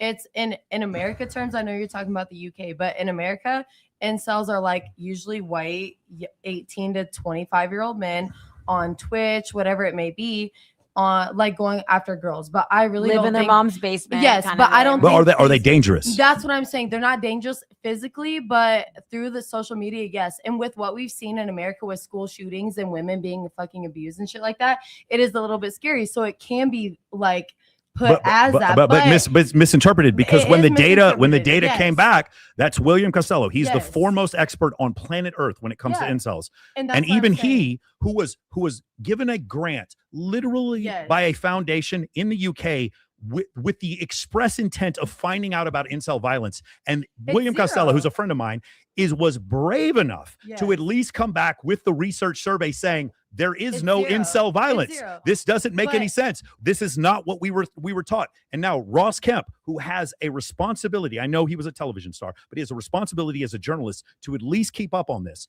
And Yeah. he didn't know the truth. Now, Yeah. kudos to him for admitting that he was wrong, having William Yes, Costello exactly. there. And William Costello also spoke in front of Parliament saying, hey guys, just so you know, adolescence is propaganda. This isn't real. And you trying to teach men this, how to not be misogynistic. There's going to be some downstream ramifications that you're not seeing because Yeah. they're not becoming misogynistic. Well, and that's the thing. It's like I do feel like it is a social media thing, and there is no law with social media. Like I can be whoever I want to be on social media. Like, and that's how I feel like these men are. Like they may be acting like incels on social media, but they may have a girlfriend in high school that they really like are buying flowers for. Like that's where I feel like the relation isn't there. Like it is. I feel like incels really do stem from social media. They are not physical. No, agreed. do agree with They're on that. Kick and Twitch, and I know, agreed. I And that's don't my disagree with point you. of it, yes. Since Oh. I'm now drawing in, has Good. anyone ever met a guy they reckon qualifies as an incel? No. I have. Just to Yeah, be no, clear, no, is I guess that so. someone So you who's said like you had- who's you never said you had had- sex before? I'm like, in now, Be so like, here we Hold on, time out so she can understand. Involuntarily celibate, men who want to have sex and women do not choose them as an overall group, and they belong to the Discord forum server incel community. Go ahead. I see again. I disagree. The idea that they hate women is not really, because on is not social reality. Media, they're like, if a girl is on Twitch and she's Oh, no, gaming agreed. like every I other think- guy, he's going at her because correct. he's an incel saying, "Oh, Cor- you're this, this, Commenters, this, and that." commenters on social media platforms are Yes. not indicative Yes. of even 1% of the human And population. that's what I'm saying is like it's not coming to the physical form, but it is on social Okay, media. got it. And there is a reason that there is a term incel because there is enough of these people that are on social media doing it. But I agree that they don't do violence. Got like it. that. Okay, one more Yeah. time. Hey, remember when? Go ahead. You go ahead. You said you had met one though. That's why I was curious. Yeah, I mean, like math class. Yeah, right. You know what I mean? Like they're around, of course. You know, they're on the outskirts of excess, right? They're Gen Pop. They're around. Of course, you see them all the time. Excess is Well, a nightclub here. Sorry. I put that one together Yeah. because I think I drove past it on Yeah. the way. Yeah. Thank you for helping out the Yeah. foreigner. I appreciate it. I mean, I have actual people that I've like helped and worked with that are, I guess, technically that they are virgins. They want to have sex. They want to have relationships. Yeah. And they have never had one in their entire life. Yeah. And it is very much, there's a lot of different energetics between it. I mean, even a couple of them are actually really beautiful, but they do not know how to talk to women. Period. Do you remember what you remember what you said But before? very kind people. Yes. Like the ones that I've worked with personally are very. And you guys loving, both kind. are working with the same demographic. I have a question for both of you. Okay. So your tactic is to, you know, have them do inner self-reflection work and self-love and that, and yours is to have social status and currency. You know, when men are sex deprived, touch deprived, and they don't even know, they're just socially clunky to be in the presence of a woman. I feel like this is where hiring a lady of the night could help that. Oh no, because I'll tell you the That problem. is truly an I'll tell you the problem. Okay, so the problem with this is that you're born on third base and thought you hit a triple. What happens is whenever we have guys, whenever I have male clients that invest in prostitution, the problem is I can't give them legitimate feedback anymore. because what happens instead is they don't recognize what's the chaff and what's the noise. They think some of it was payment and some of it was the girl actually liking him, not recognizing that none of it was the girl actually liking him. She doesn't respect him and actually had to go take a shower because she thinks he's disgusting. She doesn't understand that. I've had clients legitimate that were like, well, yeah, you know, she's trying to charge me $2,000, but I talked her down to $1,500 because I'm good with women.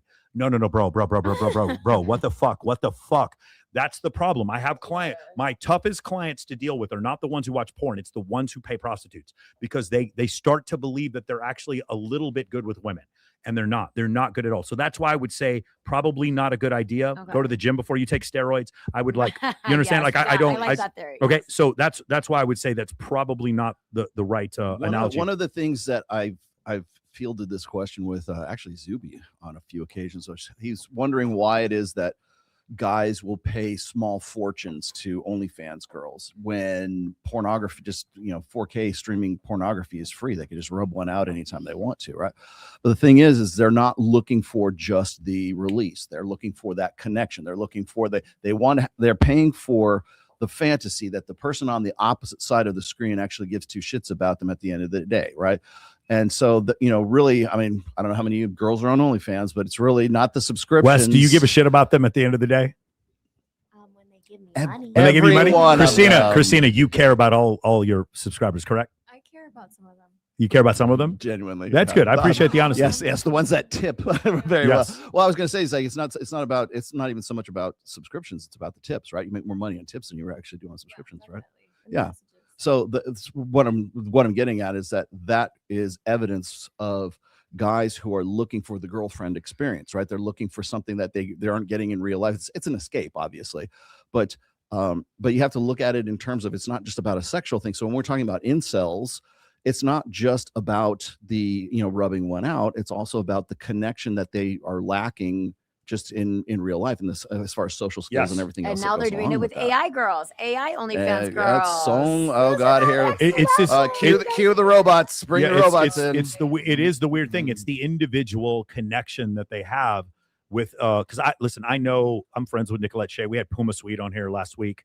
And I'm friends with Madison Ivy and a bunch of these other girls. And fellas, I'm just gonna let you know, they don't give a fuck about you at all. They don't care that you exist. They don't even know that you exist. So I understand why this girlfriend experience, why that one, I don't know if you guys saw Clavicular, had this one girl sit down with a guy who gave her $3 million and she wouldn't even give him a hug.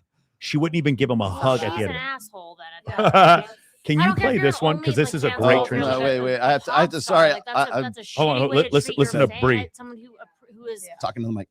Sorry, somebody who's like appreciating whatever you're putting out there, whether it's music, fucking nudes, porn, whatever. If you're gonna treat someone like that, like you're an asshole. Like I'd feel the same way about an athlete. Like if right? Like I don't know. I don't know that that's specific. You're preaching to the choir. Obviously, I agree with you. Yes. Yeah, but I don't know if that's specific to women or men like who put out like sexual content. I don't think it's that, oh, none of those people care about you. It's like you're like a Dallas fan. Like if you tried to give no one cares about you. No one on the Mavericks cares about you. Dak Prescott follows me and loves me. Like, well, exactly. Shout out to Dak. So I feel like we have to I don't know.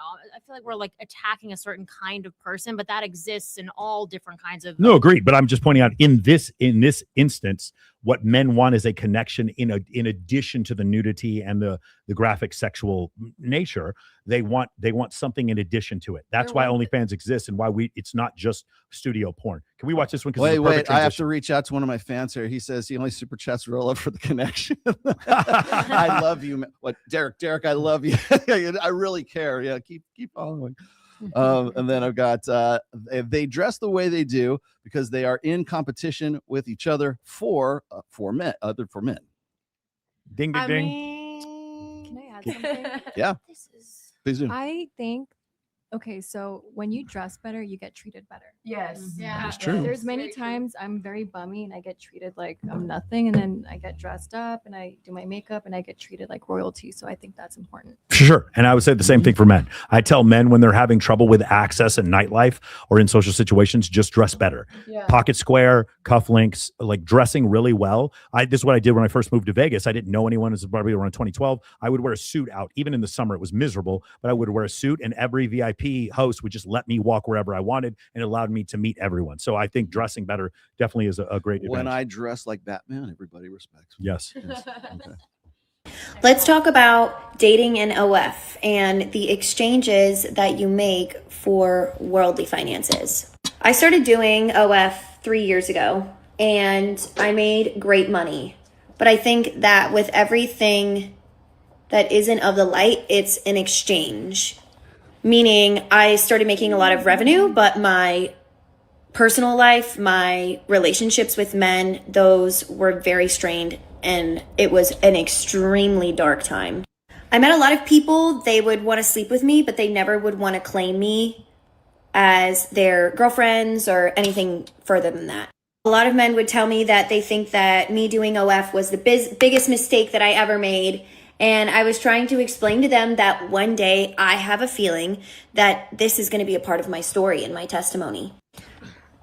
Regardless, they never could see past it, and it never really worked out. I've been single for 4 years now, and it has been a very tough 4 years, a very lonely 4 years. The last man that I spoke to was super well off, came from a really, really religious Catholic family. And I was honest with him from the beginning with what I did. I said, this is my life. This is the decision that I've made. Take it or leave it. This is like I come to you and I'm being 100% transparent. And even though I was honest with him, he wasn't honest with his family. And that really bothered me because it was like, okay, eventually when I'm going to talk about this, I need you and your family to understand and support me when I open up about my testimony. And that individual was like, no, I don't know why you would ever open up about that. I don't know why you would ever talk about it. It's something that you should be ashamed of. It's something that you should sweep under the rug. Who is telling you to do this? Yada, yada, yada. One thing that I realized is if my testimony can help other broken people, then that's makes my heart fulfilled. Sometimes you do things and you go through things in life because it makes you more qualified to speak about it. I'm able to connect with people that have been molested. I'm able to connect with people that have been taken advantage of and have been through sexual abuse their entire life. And I'm able to show them and speak unconditional love and positivity to those people to help them change. And I think that a lot of people miss the point that we need unconditional love to change. That's how you change as a person. If you want someone to change, you love them to change. And that's what I'm trying to do. He's not a Christian! Okay, ladies, real quick. I'm just curious. Again, I'm not here to judge. I've definitely gone out with girls who are on OnlyFans. The difference is my rule is if you're having sex on OnlyFans, I'm not interested in seeing someone seriously like that. I don't think you guys think that would be too ridiculous, right? No, I Okay. think everyone has their own Yes. standards, and that's where it comes into play. And it's not even just women who don't do OnlyFans. Yeah. I feel like hookup culture in today's society has ruined the perspective of a relationship to the point Yeah, where but hookup culture is only with like the top 10% of men. Yeah. The vast majority of men they're not involved There is no in hookup culture. There's no hookup culture for men. Like it's What like is the 80% of men percentage do for not get to, women? huh? What is the percentage for women that do 80% of women and 10% of men. Yeah, that are involved in hookup culture. Again, You guys just gave us the you gave us the percentage. You just told me. You just told us you're interested in 2% of men that you see. What do you expect? Doesn't even mean you're sleeping with that 2%. Right, but like Lars Matson just came out with. do you want to? He just came out with a study. Until they open their mouth. He just came out with a study showing from GSS data that 58% of women's sexual encounters are with the top 10% most promiscuous men. So I agree with you. I just think hookup culture is only with 10% of men. It's not, most men are not involved in hookup culture. I'm curious for you ladies who do OF, have you had any difficulties? Yeah. Go ahead. No. No? No, it's all fun. It's been great. Yes. Oh, yeah. Well, going back to this earlier video, this is very off topic. Everyone was so serious. And I was like, wow, that video where saying how, social media and like it's, brain rotting or whatever he was talking about with like this image online. I was like thinking, oh man, I love watching porn with a man and That's hot. So ideas. hot. So hot. It's so hot. I'm like, oh, like, because I think because I use social media as like a business, I have been able to separate it. And so has, the people I like to like be with. And so I actually utilize, I'm like, oh, like we should try this out. I don't know. I've not had issues separating it. I think I did in the before when I was unhappy with myself, and now that like kind of being more like happier and like figuring out what works best for me works perfectly, because now I'm surrounded by people who I think love is love. And so, you know, whatever boundaries you set with your partner and it works, that's great. Like I would love to have a girlfriend. All right. About you. My sister throws so things. I know, but women scare me. But along with like have a girlfriend, but women scare you. Oh yes. Anyway, but like having like that man on the side, because I do love a strong man presence, but I also want to be able to like, you know, have he has like a boundary. If I like can't be with other women, then it doesn't work. But being with someone who would be okay with me being with other women, What a weirdo. I would be totally okay with. And I chat online and like being able to be like, hey, I'm doing this, and them not getting jealous or freaking out on me or thinking guilt shaming me because they know I'm doing this as a business. Would I actually in real life go out and do these things with him? No. But if I do see a fan in person, I'm also not going to be rude. But it's just like as if you were with a celebrity. I'm by no means a celebrity, but I'm not going to be mean to someone who's spending their time. Oh, got it. Yeah. I see what you're saying. Yeah. Yes. I'm going to ask Christina, have you had any challenges with dating? I think a lot of men they stigmatize OnlyFans Mhm. as you're just a whore. Me personally, I don't do like I don't have sex with men on my OnlyFans. I just sell pictures of myself, videos of myself. Yeah. But I think that is a massive distinction that gets lost. I do, because a lot of girls are like putting bikini photos that they have on IG on their OF, and they're making a bunch of money. So anyway, go ahead. yeah, and there's some men that are like, well, I don't want to be with a girl that's exchanging energies with men. And I'm like, it's not like that. You know what I mean? They see you as like you're a stripper in a strip club actually getting touched by men when it's not like that. And so it's like double standards almost. And even then, even if you are Talking to the mic. even if you are a stripper, it's all about boundaries and being able to establish them with yourself and your partner. And a lot of people get it misconstrued and aren't able to handle it because they aren't honest with themselves. And they're, a lot of women are honest with what they're comfortable with. And then, when I was drinking and whatnot, like I would then be more promiscuous. And honestly, that's not really what I wanted to do, but it was how I was able to socialize and do, what everyone else was doing and their expectations. But then when I got sober and I was like, oh, actually, like I'm a very sexual person with myself. Like I can make myself in like 2 seconds, like so easily. And when I was like, oh, okay, like I know, like I really don't need a man, but I love being with someone I can collaborate with. It just makes everything easier with your life. I'm sorry, you mean collaborate in a relationship? In a relationship. So not a stunt but dick. No, okay. If a woman did hit me up, but that's a woman. It's nasty. If a woman wants to collab, I would be down. And what do you mean You're by not like that hey, girl that's trying to hit me date up a later. Catholic guy. What do you mean by Sir, collab? my I'm really sister. curious. With a man, she was talking about a relationship. With a woman, she's talking about girl on girl sex. What you gonna do about it? I'll suck his dick. What you mean, like having sex? Like on Yeah. your OnlyFans? Is that what you mean? Probably not on OnlyFans. But like if they want to do like social media or like I love like making out with a woman. I love So hot. I love playing with a woman. I love being with a woman. I have dealt with really bad repercussions from women. With a man, I can spot it from a mile away when he is like, oh, I can tell he's trying to manipulate me or something. But with a woman, I get excuses of, oh, she doesn't mean it that way. Like, I used to get comments, oh, like everyone wants your body, Jocelyn, but not me. I like being petite. I don't like, looking how you look. I like being like this small. And so for me, I'd be like, oh, she doesn't mean it like that. She doesn't mean it like that. But then as soon as the things turn around, then it's, oh, like you're a slut, you're fat, like just all these hurdles. I'm like, oh, actually, she did mean it that way. I was just internalizing it, being You're like, trying to give her grace. I was giving her grace. Yes. With a man, I would never do that. But with a woman, I have to sit there and wonder, like, and figure out, like, Emotional I feel like a lot of women these days are playing games with men, with women, with each other. And for me, I'm like, be honest with me about anything. Like, I'm very communicative. I'm very honest. And I know what I want, but I think I don't really know what I want in women. But with men, I do. So. Let's talk later. I'm going to help you with that. All right. So let's Okay, do we have another video? Whatever Or you want. Do you want to Yeah, go you have over? one in mind? Either this one right here, Scott Galloway, or Make Choice Copy, whichever one you want. Let's do.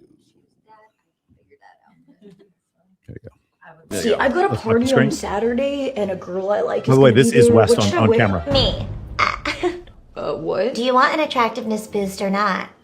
Yeah, obviously, but like. According to a study, when men are in the presence of a beautiful woman, other women find them more attractive. Beautiful woman, your presence, hello. Really? Like she's gonna find me more attractive just because you're there standing next to me? This effect has been consistently documented among women choosing men, although it's mixed results when men choose women. So like, as a girl, if I see that you have a hot female friend, I'm like, wow, okay, he must be a good guy. Oh, whereas as a guy, if I see you with a hot dude, I'm like, oh, she's probably taken. I'm just gonna back off. Exactamundo, Carlo. Okay, but like, what if she thinks that you're my girlfriend?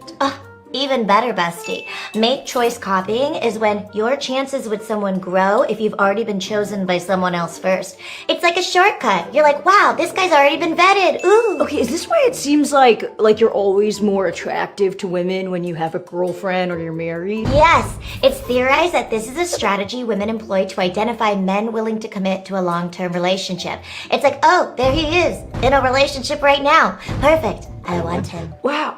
I guess it makes sense then to have a lady wing woman. I mean, whether she thinks you're my friend or my girlfriend, Carlos is going to become hotter in her eyes, in her gaze, her beautiful gaze. Righto, Carlos. Some cities are even offering wing woman services to single men for this reason. Again, you're welcome. Thank you, bestie. Okay, great. I guess we're going to the party. Ew. And my services will cost you 1 pizza. I'll buy you as much food as you want, bestie. Oh, you're gonna regret that. Oh. I should start. Yeah, I think. Listen, Wait, listen, who is that? I love her. I think Jocelyn is incredible in I that video. love her. I think Jocelyn. Every time I see that creator, I just think of you. And she's just you. And she dates women. She's just fucking you. You're Filipino. I'm 99% she's Filipino. She's amazing. I love her. Yeah. So I talk about this ad nauseum. I just wanted someone else to talk about this. I actually talked with you, which is the concept of make choice copying. It is true. When I have really attractive female friends, I get more attention from women. Like when I have a really hot girlfriend, I get more attention from women.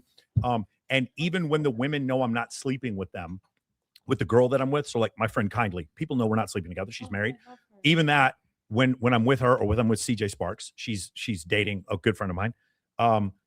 When I'm with them, I still get more attention from women because I'm with them. Yeah. And so that's the thing that I try to explain to guys. Well, this is a really hard bridge to cross because they've been taught for the last 20 years, fuck being friends with women. Women only are just sitting there trying to extract resources from you. They're trying to hurt you. And my whole thing is like, no, man, I do charity events with women. I go to escape rooms with women. Great idea, guys. I know a guy who did this. I would never do this. Go to an escape room, figure out the escape room, go the next day and take a bunch of girls with you. And it's just so I would never do this. I would never do this. I'm just saying. I think you're wrong, Michael. You're wrong. Like Go ahead.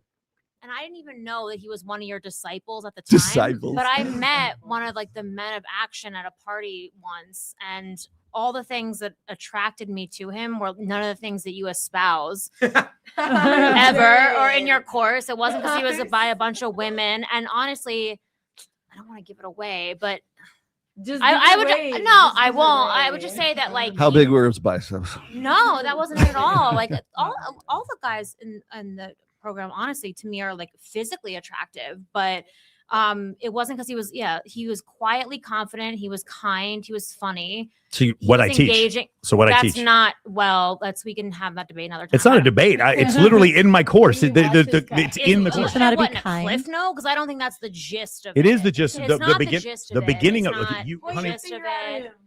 Gosh, I'm just going to open up the course. I'm going to open up the course. Show us the course. I'm going to open up the course right now and show you what's in the course. You don't know what's in the course. But you also reference the fact that when you see them with a really hot woman or with a lot of women, they're more attractive. I've never seen him with a lot of women, and the one man that I've seen him with is not particularly attractive. So but you still recognize attributes in him that other women might find attractive.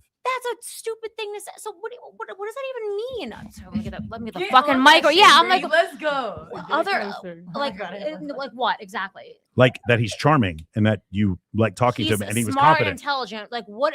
Okay, so what do you find? Well, hang on. Did you teach him that? Did you teach him how to be smart? Did you give him intelligence? What do you, Michael, find attractive in women? Well, like for me, initially, it's going to be signs of like the physical attractiveness, hip to waist ratio, health, skin, all Well, this that's kind of what stuff. all women want. So what It's not what all women want. It's not what all women want. It's not what women want. It's what men want. It's not what women want. But like, well, I feel like everything that you say, it's like, okay, so why do you think I was attracted to him though? Because of what you just said, which are things that I teach. No, it's like again, No. So for those of you, let me help you out. She treats me like a little brother. She started the conversation already ready to just denounce my whole fucking program. That was the beginning. Well, and then time out. I'm not through talking. I'm not through. I love you, Bree. I love you, Bree. Time out. What happened was when she figured out that the things that she was actually attracted to are in my episode, then it's like, well, no, those things aren't in your episode. Unfortunately, I can show you my fucking course and you can see that they actually are in my episode. The way that she handles men as a therapist and the way that you handle men, I feel like are very different. Like you both say, I want to help men, right? Like you always tell me that. You're like, my stuff is not Manosphere. I'm trying to help men. I have 4,500 clients. I don't give a fuck if you have 1 million clients, Michael. That's not the point of it. That's not the point of the conversation. My point is, but I am helping them. It's not a function of. I didn't even say that. I didn't say you weren't helping them. All I said was the both of you say that you want to help men. That's right. Can we agree on that? You want to help men. You said you want to help men. I hate men. Among other people.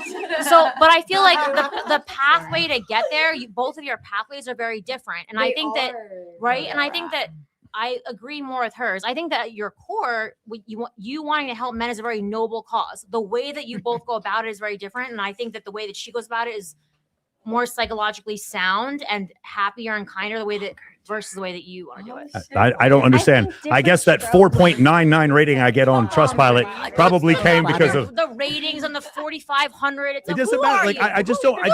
No. Listen. Here's what I am, Bree. At some point, there needs to be some measurable metric, and for me, the people who say that I've helped them is the measurable metric. I understand that, but I would like to compare your metrics to her metrics. I don't think that I don't know what her metrics are. Well, that's just it, though. I feel like you're constantly evolutionary psychology, the stats. I think it would be a very interesting episode for you. And maybe I'm wrong. Maybe I'm wrong. We can do it anytime you want. But Bree, you compare your stats to her stats. Bree, you disagree to disagree. You disagree to disagree. No, I don't. Nothing I could say. Right and you're wrong. That's exactly. Why I disagree. Nothing I could say and nothing I could teach is ever going to be enough. Bree is right. Well, not sure the chat is not going to agree with me. So let me see if I can Anyway, Spurs and 6, love you all. Okay. Let's. Where the golden nuggets at? 6. I was waiting for that. Let me explain. I'm not going to go 6. Michael. Let me explain the difference here between what Michael does and what she does. Okay, she approaches it from an emotionalist perspective. Okay, everything is. I already know from listening to you for the last hour and a half there. I love how you know me so well. Well, it's not hard to figure out that when I was just saying this before. It's like men and women are different. Okay, the way that our brains are wired are different. Men tend to look at things. Men tend to be more interested in things. Women tend to be more interested in people. You can see this exemplified in the majors, in their choices of career, everything else. Men tend to look at things from an empirical stance, whereas women tend to look at things from an emotional stance. So her program is fundamentally rooted in emotionalism. Okay. By the way, my program, it's a deep program. It's called the Orgasmic Life Method. Right. So which, of course, well, okay. So very emotional. Very. Let's do that. Let's do the core work. Whereas as for Michael, it's more empirical. This is data based. It's data driven. So I love how much data. When you're looking, don't cite the data. It's always data is always numbers. See the reason. So Bree, the reason why you blow that up, the reason why you blow off the numbers is because it doesn't taste good at the end of the conversation. See the chat, please. I want to see what they're saying. You don't want to see. You don't want to see. Men are not. They don't care what Here, I'll put it up for you. No, what I'm saying is, here, let me explain something to you. So when you look at just because a man didn't cry at the end of Titanic doesn't mean he's emotionally retarded. Okay, yes, no, it doesn't. Because that guy's processes emotion differently than a woman does. So the way men are going to approach the doing the work or their freaking therapy or whatever is not going to be the same way, and it's going to be less effective than if a man is creating a program that is going to work specifically for the way that men think, the way that men learn, the way that men cope, the way that men process emotions. Okay, men and women process emotions differently than women do. Can you say that one more time, Don't you though? think there's a little bit of that's indoctrination though? No, I don't think it's indoctrination. Make sure you're getting this ADC. Make sure you're getting all of this. This is really important. Hold on, listen. Do you think that that men being able to bench press more than women is indoctrination? No, biological. Hold on, so that's biological. Hold on, time out. What is the hormone that regulates risk taking and libido? What is testosterone? Testosterone. Very good. Bingo. How much more testosterone do men have biologically than women? I don't know. A lot. It's 17. It's 17 times I more. don't do math, but it's You a lot. don't know. You don't know nowadays. Right, but it's 17 times more. My point is, I do understand that some things are indoctrinated, but a lot of things are being called indoctrinated that aren't indoctrinated. All I was saying was the fact that you guys are describing what you do and what she does, and what you're saying is what she does, like as if it's something that's foreign for women and men, and it's not. It's just emotional. It's going emotionally in depth and reflecting, and these are things that are not practiced, and these are things that's a little bit of a lost way of healing that is so important and it's so needed. And I think we need to spend a little bit more time in healing our men and our boys. How do you suggest me? How do you suggest we do that? TLC 10 to 11. Oh my God. Can I jump in literally- really quick, guys? And only because Go ahead. Yeah, Go my ahead. God. I got it. I want you to finish so bad. That was a lot of really water. beautiful. Well, so let me throw this out there. Okay, so I can change any woman's mood sitting at this table with 2 shots of tequila, or if any guy's mood in here with a shot with a milligram with 100 milligrams of Tren. Okay, I can change your mood just like that. Emotions are not fucking magic. They are physical and they are easily changed by biochemical release reasons, okay, which are prompted by environment. So fight or flight. What happens in fight or flight? You get a squeeze of adrenaline and it changes your mood immediately. Okay, so you get aggression for men. What when it comes to let me see if I can get this. Let's see if I get this straight. So if when men are feeling negative emotions, what's the emotion that they default to? Anger. There it is. Bang. What's the emotion that women default to? Crying. Crying. Thank you.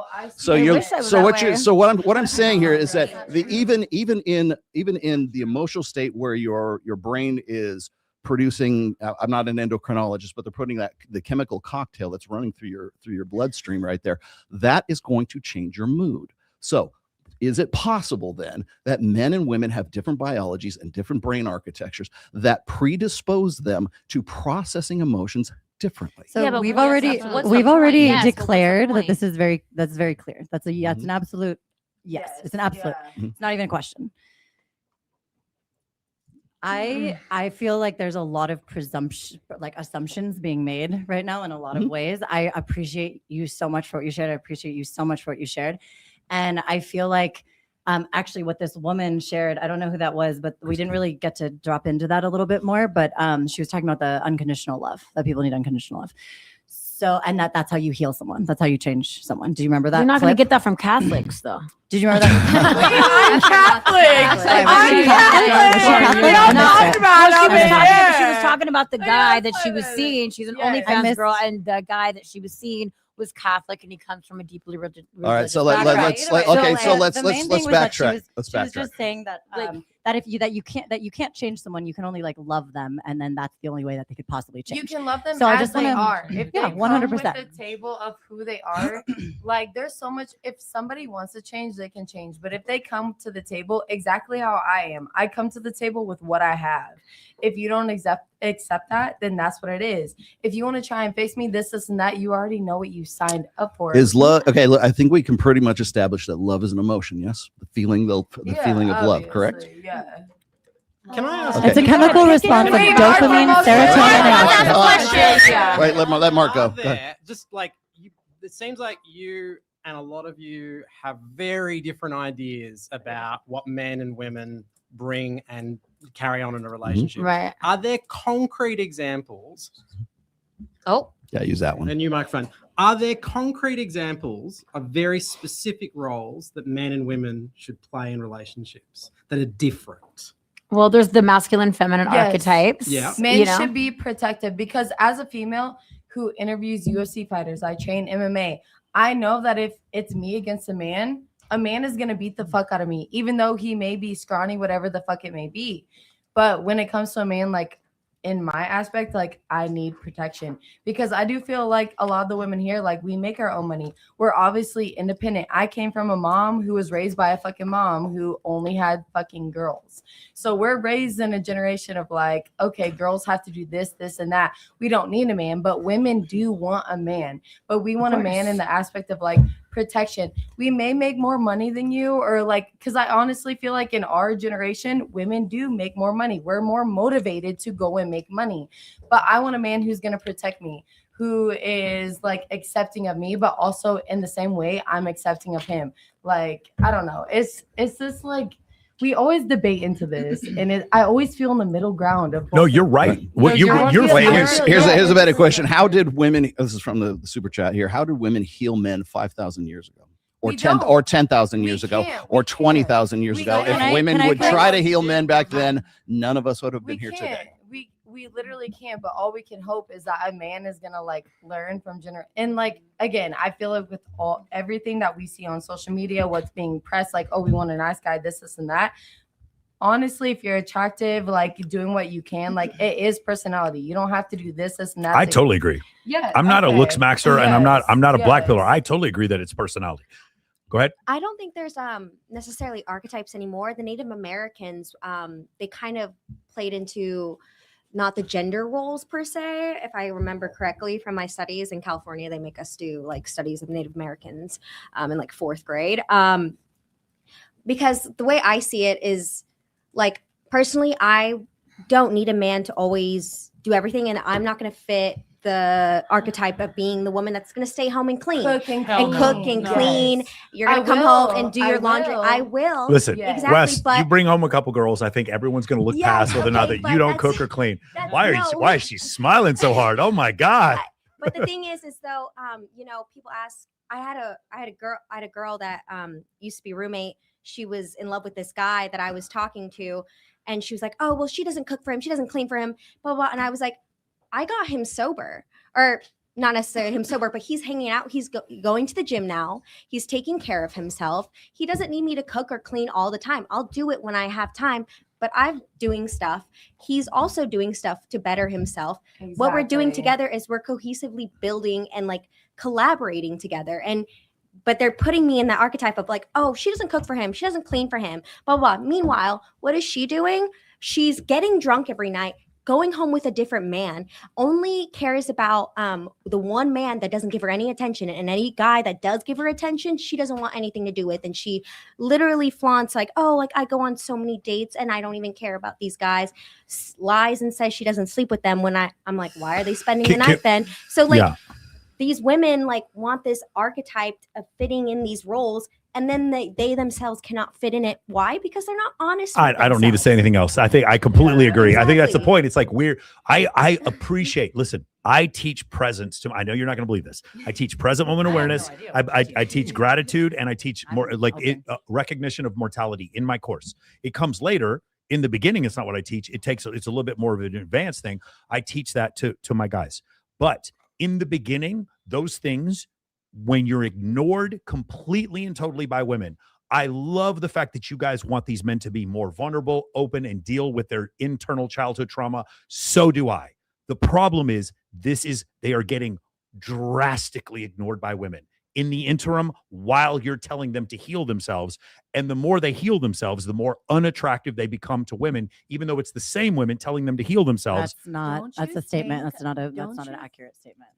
What was the first video we just I'm showed? saying to What in say- the world? To say that the more healed a man, because the thing is that's not an absolute truth. That's Of all course, I'm it's not an saying. absolute truth, To but I'm say saying that what you're teaching. Well, I absolutely and tell also, you it's you amazing. don't actually know what I'm teaching. Okay. So the thing is, and I don't actually know what you're Okay, teaching. but So I your want idea- to come back to something that I really want to express at some fucking point during this experience. So can we just please just know can I please can we bring to something that I've tried to share so many times? Fire away.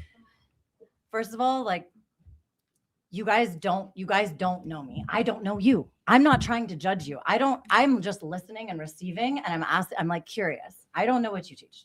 So far, a lot of what you said, I've been pleasantly surprised because you have so much data, which I love. And real and experiences. science I will and say, you real guys have real things. experiences. Yeah, I love it. You also are, in your 50s. Fuck you. You guys have been doing this. Didn't you say that you're in your 50s? I'm 48. He's 58. Oh, okay. I thought you said Way to throw Rolo under the bus. Accurate. You said almost. You said almost 50. I heard. Yeah, 50. no, you're right. No, I don't. Accurate. Trust didn't me. make I'm that not. up. I'm not insulted at all. It's fine. Totally fine. Perfect. You look fantastic, both of you. Yeah, you look great. Thank you. But I really I Unless want you to keep bring. talking to me like that, I swear. Never mind. Keep going. I want to bring something to this, and I honestly feel like this needs to be a whole other episode. That we could go so deep into this world. Have us on your show. We'll do it 100%. We'll go 3.5 hours. Oh, shit. We can sit there and Indian style, meditate, do whatever you want, and then Bree can come in and tell you that no matter what I said, I'm wrong. It's fine. It'll be great. It'll crush. Okay, I just want to say one aspect to this is most men have not experienced deep connection, physical touch, skin to skin touch, real deep intimate connection, holding, being held, being loved, being caressed, being nurtured with anyone that is not a sexual or romantic connection and experience. Most men did I see what not you're saying. get Yes, a platonic, most yeah. men did not get enough skin to skin contact Got it. and love and touch from their own mother. And so because of that, there is a constant need to feel this deep connection that there's such deep mother wounds in our collective that has been going on for a very, very long time. And I'll just say one of the experiences that I offer with my one-to-one sessions and what I teach other women to offer is actually an experience where we are showing I'm basically showing men how to receive love from the feminine without sex. And oftentimes they end up in my arms crying like a little baby. Mark, do you want to Because try this? They have never. Mark, do you want? Mark is ready go for ahead, skin. Mark. Mark, skin to skin. Mark, ready, Mark? So, just for all of you, the idea of a man being vulnerable and emotional with you, is it a turn on or a turn off? Turn on. Massive. Turn on. It depends. I'll literally be wet. You when just a heard this guy- first video, and then you hear them say this. How She can doesn't both speak things be for true? all of us. Oh, Alex that's great. Cooper doesn't speak for all women. Again, what She's are a we crazy talking about? What we're talking about, Bree, is What are every we Bree, fucking Bree, talking Bree, about right Bree, now? stop. Respectfully, stop talking over me. Bree, stop, please. Let me finish what I'm Okay, saying. fine, fair enough. Please, fair. okay. When we're talking about that, all of you agreed with what Alex said. I did That not. was- I did did not not. agree. Did not I did not agree. because there's 4 Did people at not this table. agree So at you all. can take a poll about Can who we agreed run and who this didn't. back? So 'Cause I I did not feel like agree. None of us agreed with None her. of us. Like, no, none we of did us not agreed agree. with Well, I her. didn't. That's We a, said There that were not certain aspects. factual statement. There were certain aspects around not being treated like full, being doted on all the time, like a level of respect, not being treated like a piece of shit. Stop the cap. Be upset. That's not what we want. There's a balance between obsession. There's a balance between, and I will say a lot of the people that I work with, they're like, if they're not obsessed with me, then I don't even want to be with them. I'm like, that's healthy. Okay. I mean, there's a level let me- of balance. Let me to square the all of circle, and you this. guys can respond to this if you want. I think for what you asked about emotional vulnerability, once she's attracted, Yes. then that's it. Once she's attracted, absolutely, Not you the can be very vulnerable. first moment. Yes. Like if you're Before she's attracted, when the homeless, overweight, smelly guy comes up and is emotionally vulnerable, she's not sexually attracted to his vulnerability. Even if that was It's a top once tier man being she's like that. attracted. I completely agree because I'm vulnerable with someone who's close to me in my life. I have no problem with that. The guys that are in my program, the guys I surf with in the military, I'm open and vulnerable with them because they did something to earn it. Once she's attracted, 100% what they're saying is true. Before she's attracted, 33% of men get no sex. These women think that 2% of men are attractive. The survey about 58% of women's sexual relationships are with the top 10% most promiscuous men. That's the reality we live in before she's attracted. Once she's attracted, I absolutely agree that the emotional vulnerability, it counts, but we keep skipping that part because most women are not attracted to most men. Let me throw in my 2 cents here. Disconnect has been. I feel like the disconnect has been with that aspect of it. Yes. Well, that's the thing. See, that's the problem is everybody hears that like, don't you find emotionally available, vulnerable men attractive? And everyone's going to say yes. The problem with that is that you're looking at this from the perspective of guys hearing this and then they go, oh, really? Women want vulnerable guys? Oh, okay. I'm going to be the most vulnerable dude I could possibly be. Everything. There's a balance. They want vulnerable guys. No, but this is okay. So men are balance. You guys are so extreme. So here, this is just extreme. Exactly. And you know why? Because but those guys. Everything is about balance. Because okay, fine. Like if you're a weepy little simp and you can't protect a woman, they're not going to be attracted to you. And why? Okay, so the thing is, there's a balance. What happens is this: is those guys hear that and they go, vulnerability means I'm going to get pussy if I am more vulnerable. So what I'm going to do is I understand that, but listen, this is the mentality. Okay, I'm not saying you're wrong. I'm just saying this is the mentality here. Okay, guys are competitive. So if you say vulnerable equals intimacy equals pussy, what they're going to do is like, I'm going to be the most vulnerable guy I can possibly do and outdo all of these guys. You do not so they can do that. Not the most. But see, they're trying to solve a problem. The problem is they want to get laid. If they see that that's the key, and that's the problem. The problem is that they're trying to get laid. And if you guys, I'm just telling you, like. The shift, the difference. Have you guys? Is anyone here aware of what tantra is? Yes. Tantra. Yeah, all that works on Burning Man planet. So, and I really got to get you in touch with Coral Osborne. Okay, so I just want to invite, like, this is a whole, like I'm talking about, this is a whole other world. But the thing is, with real tantra, it is about being so deeply in the present moment, so open to life, so fully alive, so connected to your heart. Are you aware of heart-brain coherence? Does anyone know about heart-brain coherence? There's an entire institute called the Heart Math Institute. They've done studies for a very, very long time. I would love for you to start to get some data from the Heart-Brain Institute. And the other thing I'd love for you to get some data with is on quantum physics, quantum healing, quantum transformation. Okay.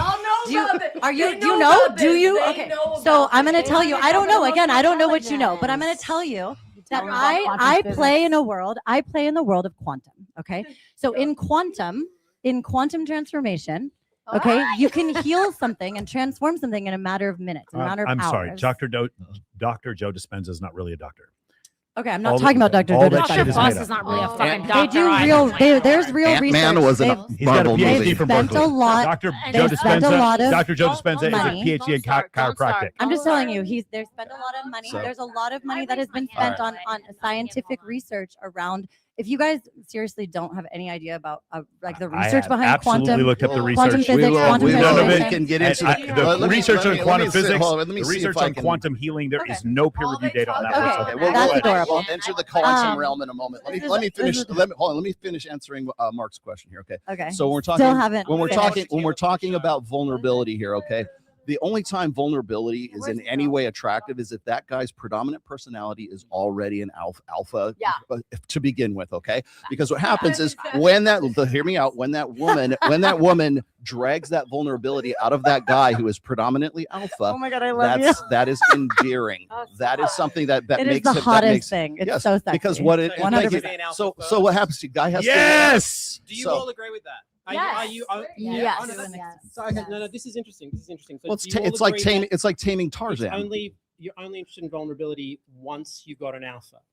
Because people are just and you have an alpha. Absolutely. Yes. Because again, I don't want you trauma dumping on me, but once we're together, I want to know everything that made you. Women want to believe that they're the only ones that can draw that out of you. No, I don't want to know everything that you've been through, like the first couple of dates. Like once I'm with you, that's when I'm gonna start opening up. That's when I want you to open up. But I'm not gonna tell you about this, and that affected me as a child, as I am now on the first fucking date. Like, what are you talking about? Can I like, I counter? wanted Like, to be this with is- somebody that like I already know that I can trust. Like Sorry. Michael says, Go you ahead. have to build the trust with it. What Bree, about? Bree, Okay, you had, can we? Bree can was I about to ask? say something. Sorry, Bree. Well, wait, can you? I think can you? It was an important question. Can so you say the question? the alpha thing? Can you Forgive me. repeat I was that? just trying to interpret what the boys were saying. Yeah. So just please forgive me if I get this wrong. But my understanding, role of what you're saying is that it's okay to be vulnerable, but you got to be an alpha first to get that first attraction. Well, there's no. Okay, There's, right, so there's and what I wanted to know from the women is, are you only attracted to the alpha?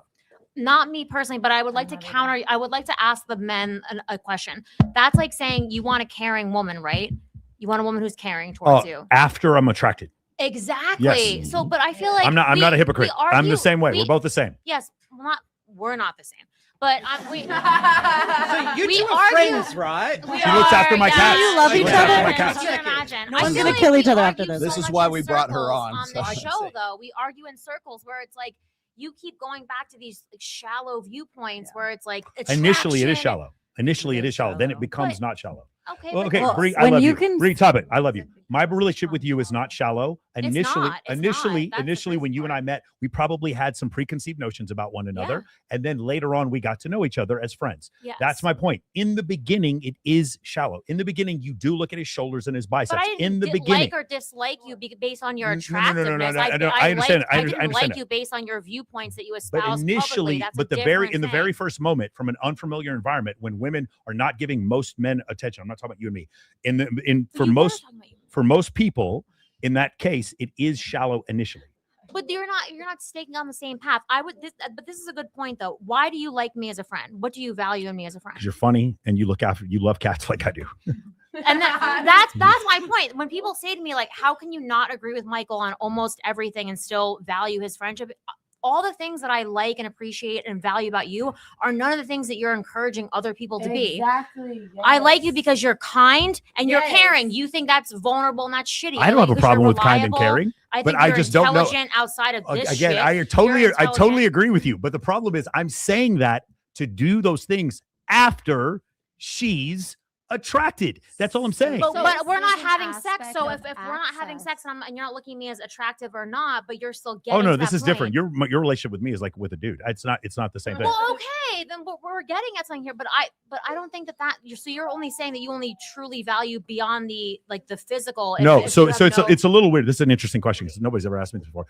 My friendships with girls that I am sleeping with, I'm also deeply friendship. Like I stay friends with them for a long time. I help them with their businesses. My exes, I have a really good relationship with all of them, even though we're not sleeping You do, together. I agree. So it's a little bit different for me, but most guys are not like me. Okay, I have a question because Red flag. How I you was see the red brought flag? here. I was brought here with the under the notion that this was going to be about what makes a man, and I actually created a really beautiful little thing. to Can share. we? How about and this? I'm just so confused. Is that even a part of this topic time out, at time out. all? Can we do Are we this? talking Hold about on. that for You ABC guys Australia? What time makes out, a man? time out. You guys wanted to interview. You want to interview her afterwards, and then just go. Yeah, let's do that. Why don't you? They're gonna interview you afterwards, and you can just go directly into that. Yes.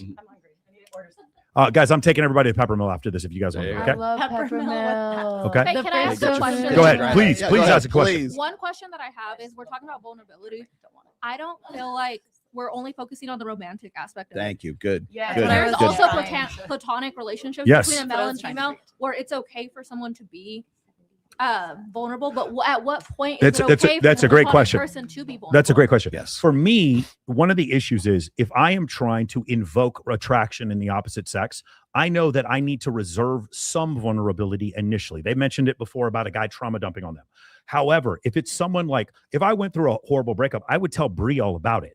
That's different because there's no man, I'm holding on to this vulnerability so that maybe we can end up hooking up. I'm aware and have had enough experiences with women to know there's a point at which vulnerability is maximally attractive, and it's maximally attractive once she's attracted to me, and generally after we've had sex once. That's generally when it's a little bit more effective. Off the rip, the first date, and I've actually seen guys do this. First date with a girl, but cheated on my last 3 girlfriends, and it was just really rough. but what I just about- want to, oh my what gosh! I was like, about you've been cheated on by your last 3 girlfriends. But what about our platonic friends? Because there's a lot of us in this room that have male friends that have never crossed that threshold of They ever probably being would though. attractive. They probably would. Each say in friendship. Ladies, is it your okay guy for friends, us who to thinks your guy friends would all sleep with you? My Thank you. guy, No, my my guy guy friend friends is in wouldn't the sleep black with you. I know my horse, friends and would. I am Guy not black. guy friends you think would sleep Mine with you? would Your not. guy friend, raise your hand. You think your guy friends would sleep with you? Yo, what the fuck are you? Come on. No, not my- all of I them. know what my Not all friends of are them. into, and I am not that. You know, Like, Yeah, my guy and friends I'm are the worst. worst wing woman ever. I you were was not. like- No, Guys are Monica, not you were not a that bad way. ring. Guys wing are woman. So not let me Oh, let me thank let me you, see if I Michael. let me see if I can answer her question as far as vulnerability in a platonic situation is concerned. Now, Mike is one of my best friends. Okay, Wait, but so you're so not- when you're when saying when I'm when I'm having surgery or something, or when something's going on like with me, I know I can talk to this guy, right? So that's vulnerability. It's a different kind of vulnerability. Okay, so we've been working together for a long time. We've been friends for a long time. And so if I'm going to tell him something, I know it's going to be in confidence, and we're going to, we'll be able to, to discuss things in that perspective. Okay. We're both heterosexual. I'm married. He's him. In the and so there's no sexual, context that's in there. But so that's what I was going to say is that's a different situation, different context. And what I was going to say is that, but when it's men and it's women, that vulnerability suddenly becomes something that is, it's a bonding is what it is. So if you have, like I said before, you've got to be the guy who's alpha, or be predominantly alpha, for lack of a better term. Okay, we're using alpha as the abstraction once again, right? And once that's your predominant personality, when you are on those rare occasions, maybe your dog dies or something tragedy in the family, then at that stage, if that guy becomes vulnerable with the woman that he's at, it becomes so much more endearing, and it strengthens the relationship as a result of that, because that woman believes, and maybe correctly so, that only she can drag that out of him. Let me say one other thing, because you brought up something about security. Another reason why I'm vulnerable if I'm in a relationship is because I know I can get into another relationship if this one ends. I don't want it to end, but everything ends. My father was killed by a drunk driver 20 years ago yesterday. Things end. Things happen. But in this world, one of the reasons why I'm capable of being vulnerable with her is because I have enough abundance to know that if she leaves, I'm going to wish her nothing but the best. Just like with my ex that you guys all met, I wish her nothing but the best. And I know that I can pick up and do other things with my life because I'm capable and have enough abundance in my life to be vulnerable. If I don't have those things, if I am in such an incredible sexual scarcity, and this is the first woman who's given me any attention in 10 years, I don't have that. And I'm afraid to be vulnerable because she'll leave. Yeah, go ahead. You have that obsession, which is not of like, oh, if you're not here for pushes me them away. exactly how I want, then like, what are you doing? Like, I'm a man, so I'm a little bit more forgiving and like but I'll take 80% of what I can get. Michael, you are a man, but like a lot of guys out here are not like you. Like you are my friend. Like, again, exactly what Bree says. Like, I love being on the show. I like having the conversation. But outside of this, like, I love you here, but I love you outside of this too.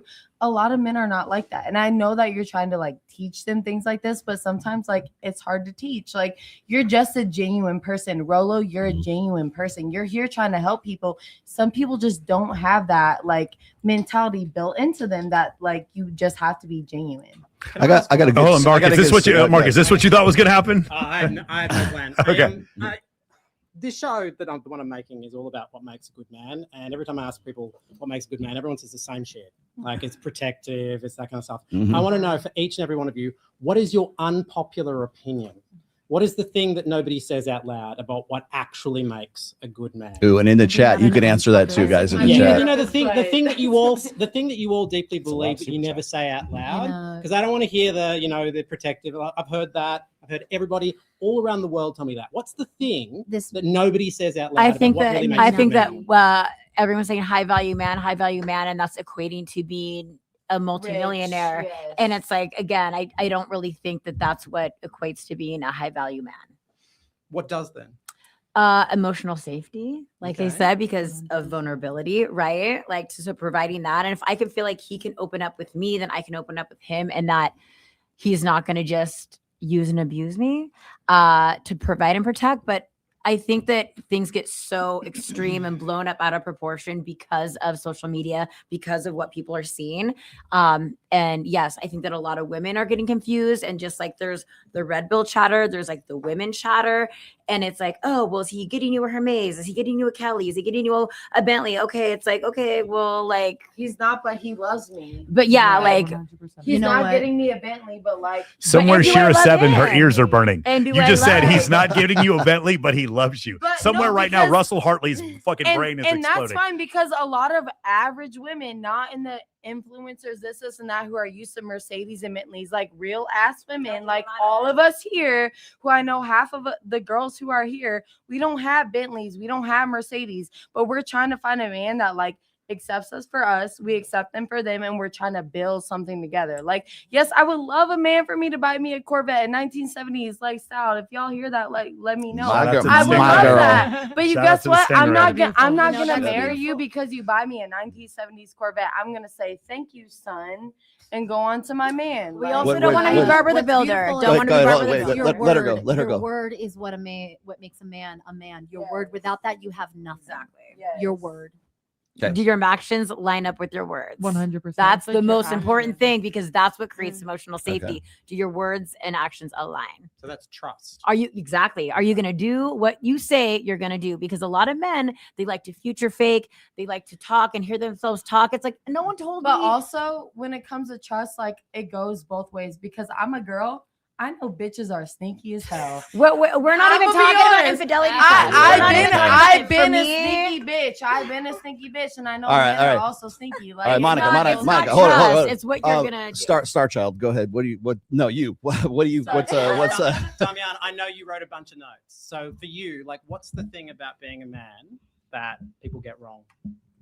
So as I was saying before, so much of the what I like to call opportunity here is because what the mind calls a problem, love calls an opportunity. And I am in the blissness, as I like to call it, of love, of like real, true love. I love that you call me a star child. So blessed. So again, a lot of the opportunity here is about performance. And it has been brought up so many times. If you actually look deeper to what so many of the women are speaking to, it's because of it's about performance.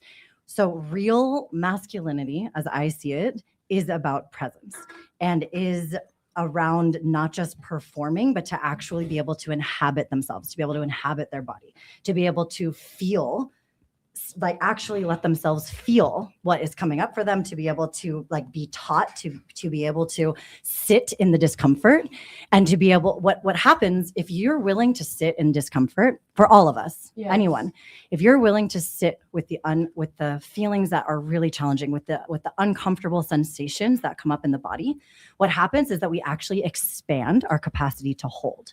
And what happens when we expand our capacity to hold is that we can feel more. And what happens when we feel more is that we can experience more of life. So what I actually help people do is I help people come alive from the inside.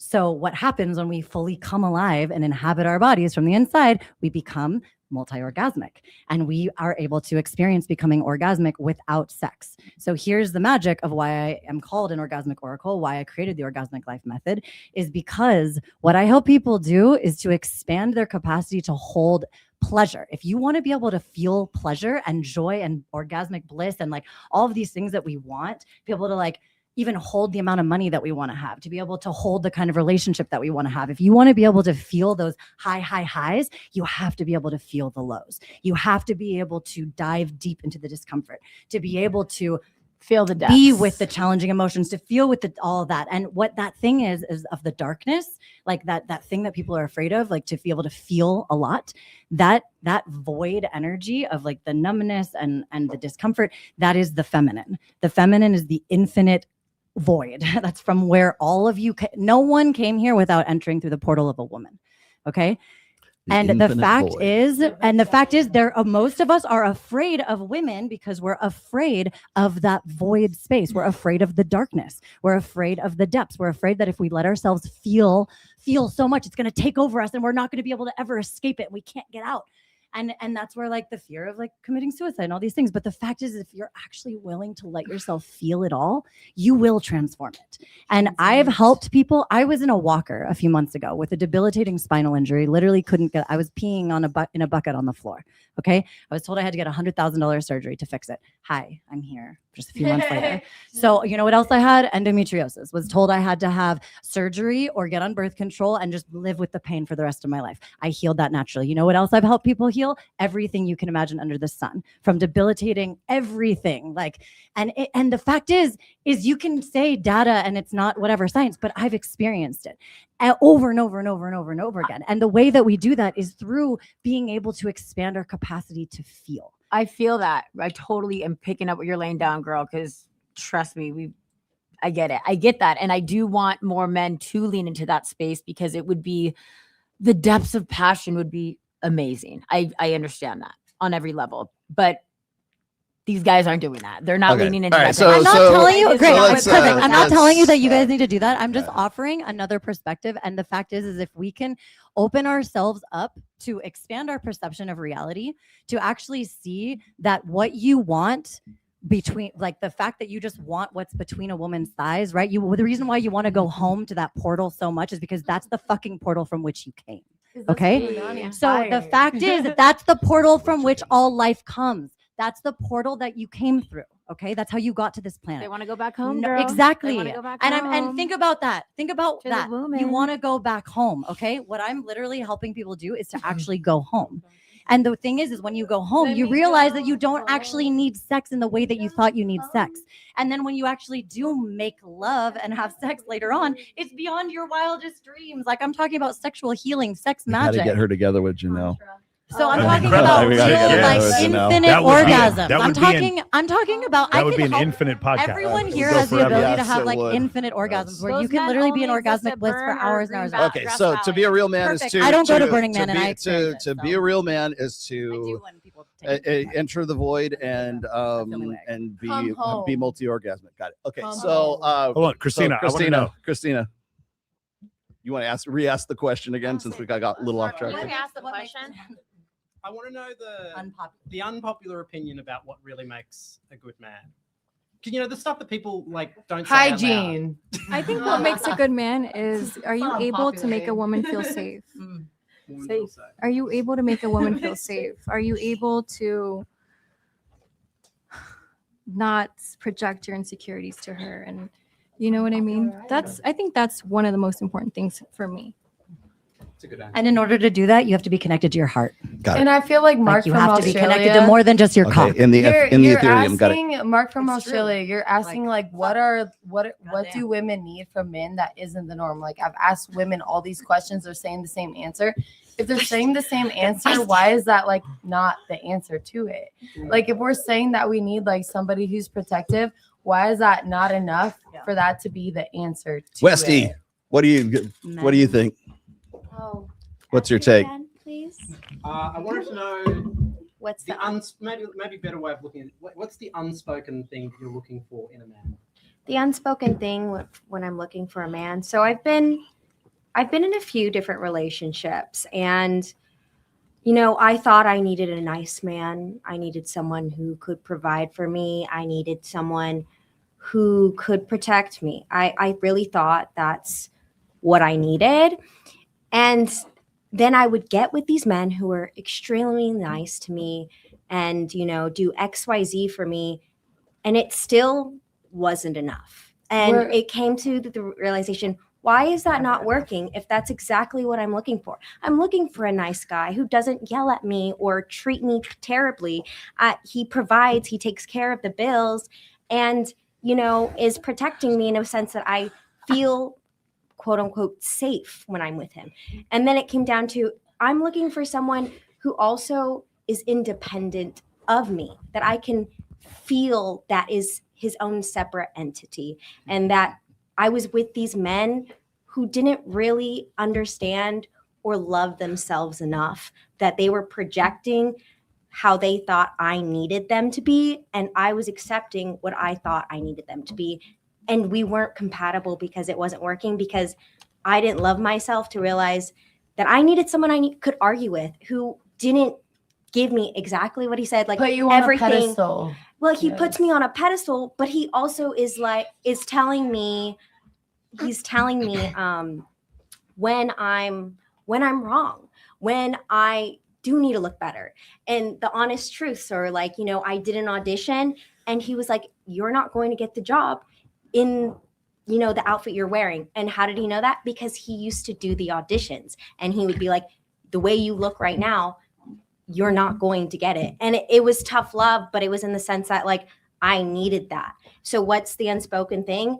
There needs to be an understanding of like this separate entity between us, that we both love each other so much, but we also love ourselves enough to tell each other the ugly truths, the ugly truth, like where I'm telling that I don't think, he's doing XYZ to build himself, but then he doesn't think that like, he needs me to appreciate. I need someone to argue with. That's going to be honest. There it is. I don't know what's going on there, but these comments The comments. This is my first time ever doing a show with a bunch of comments, and it's wild. so good. Can somebody explain to me what is a beta orbiter?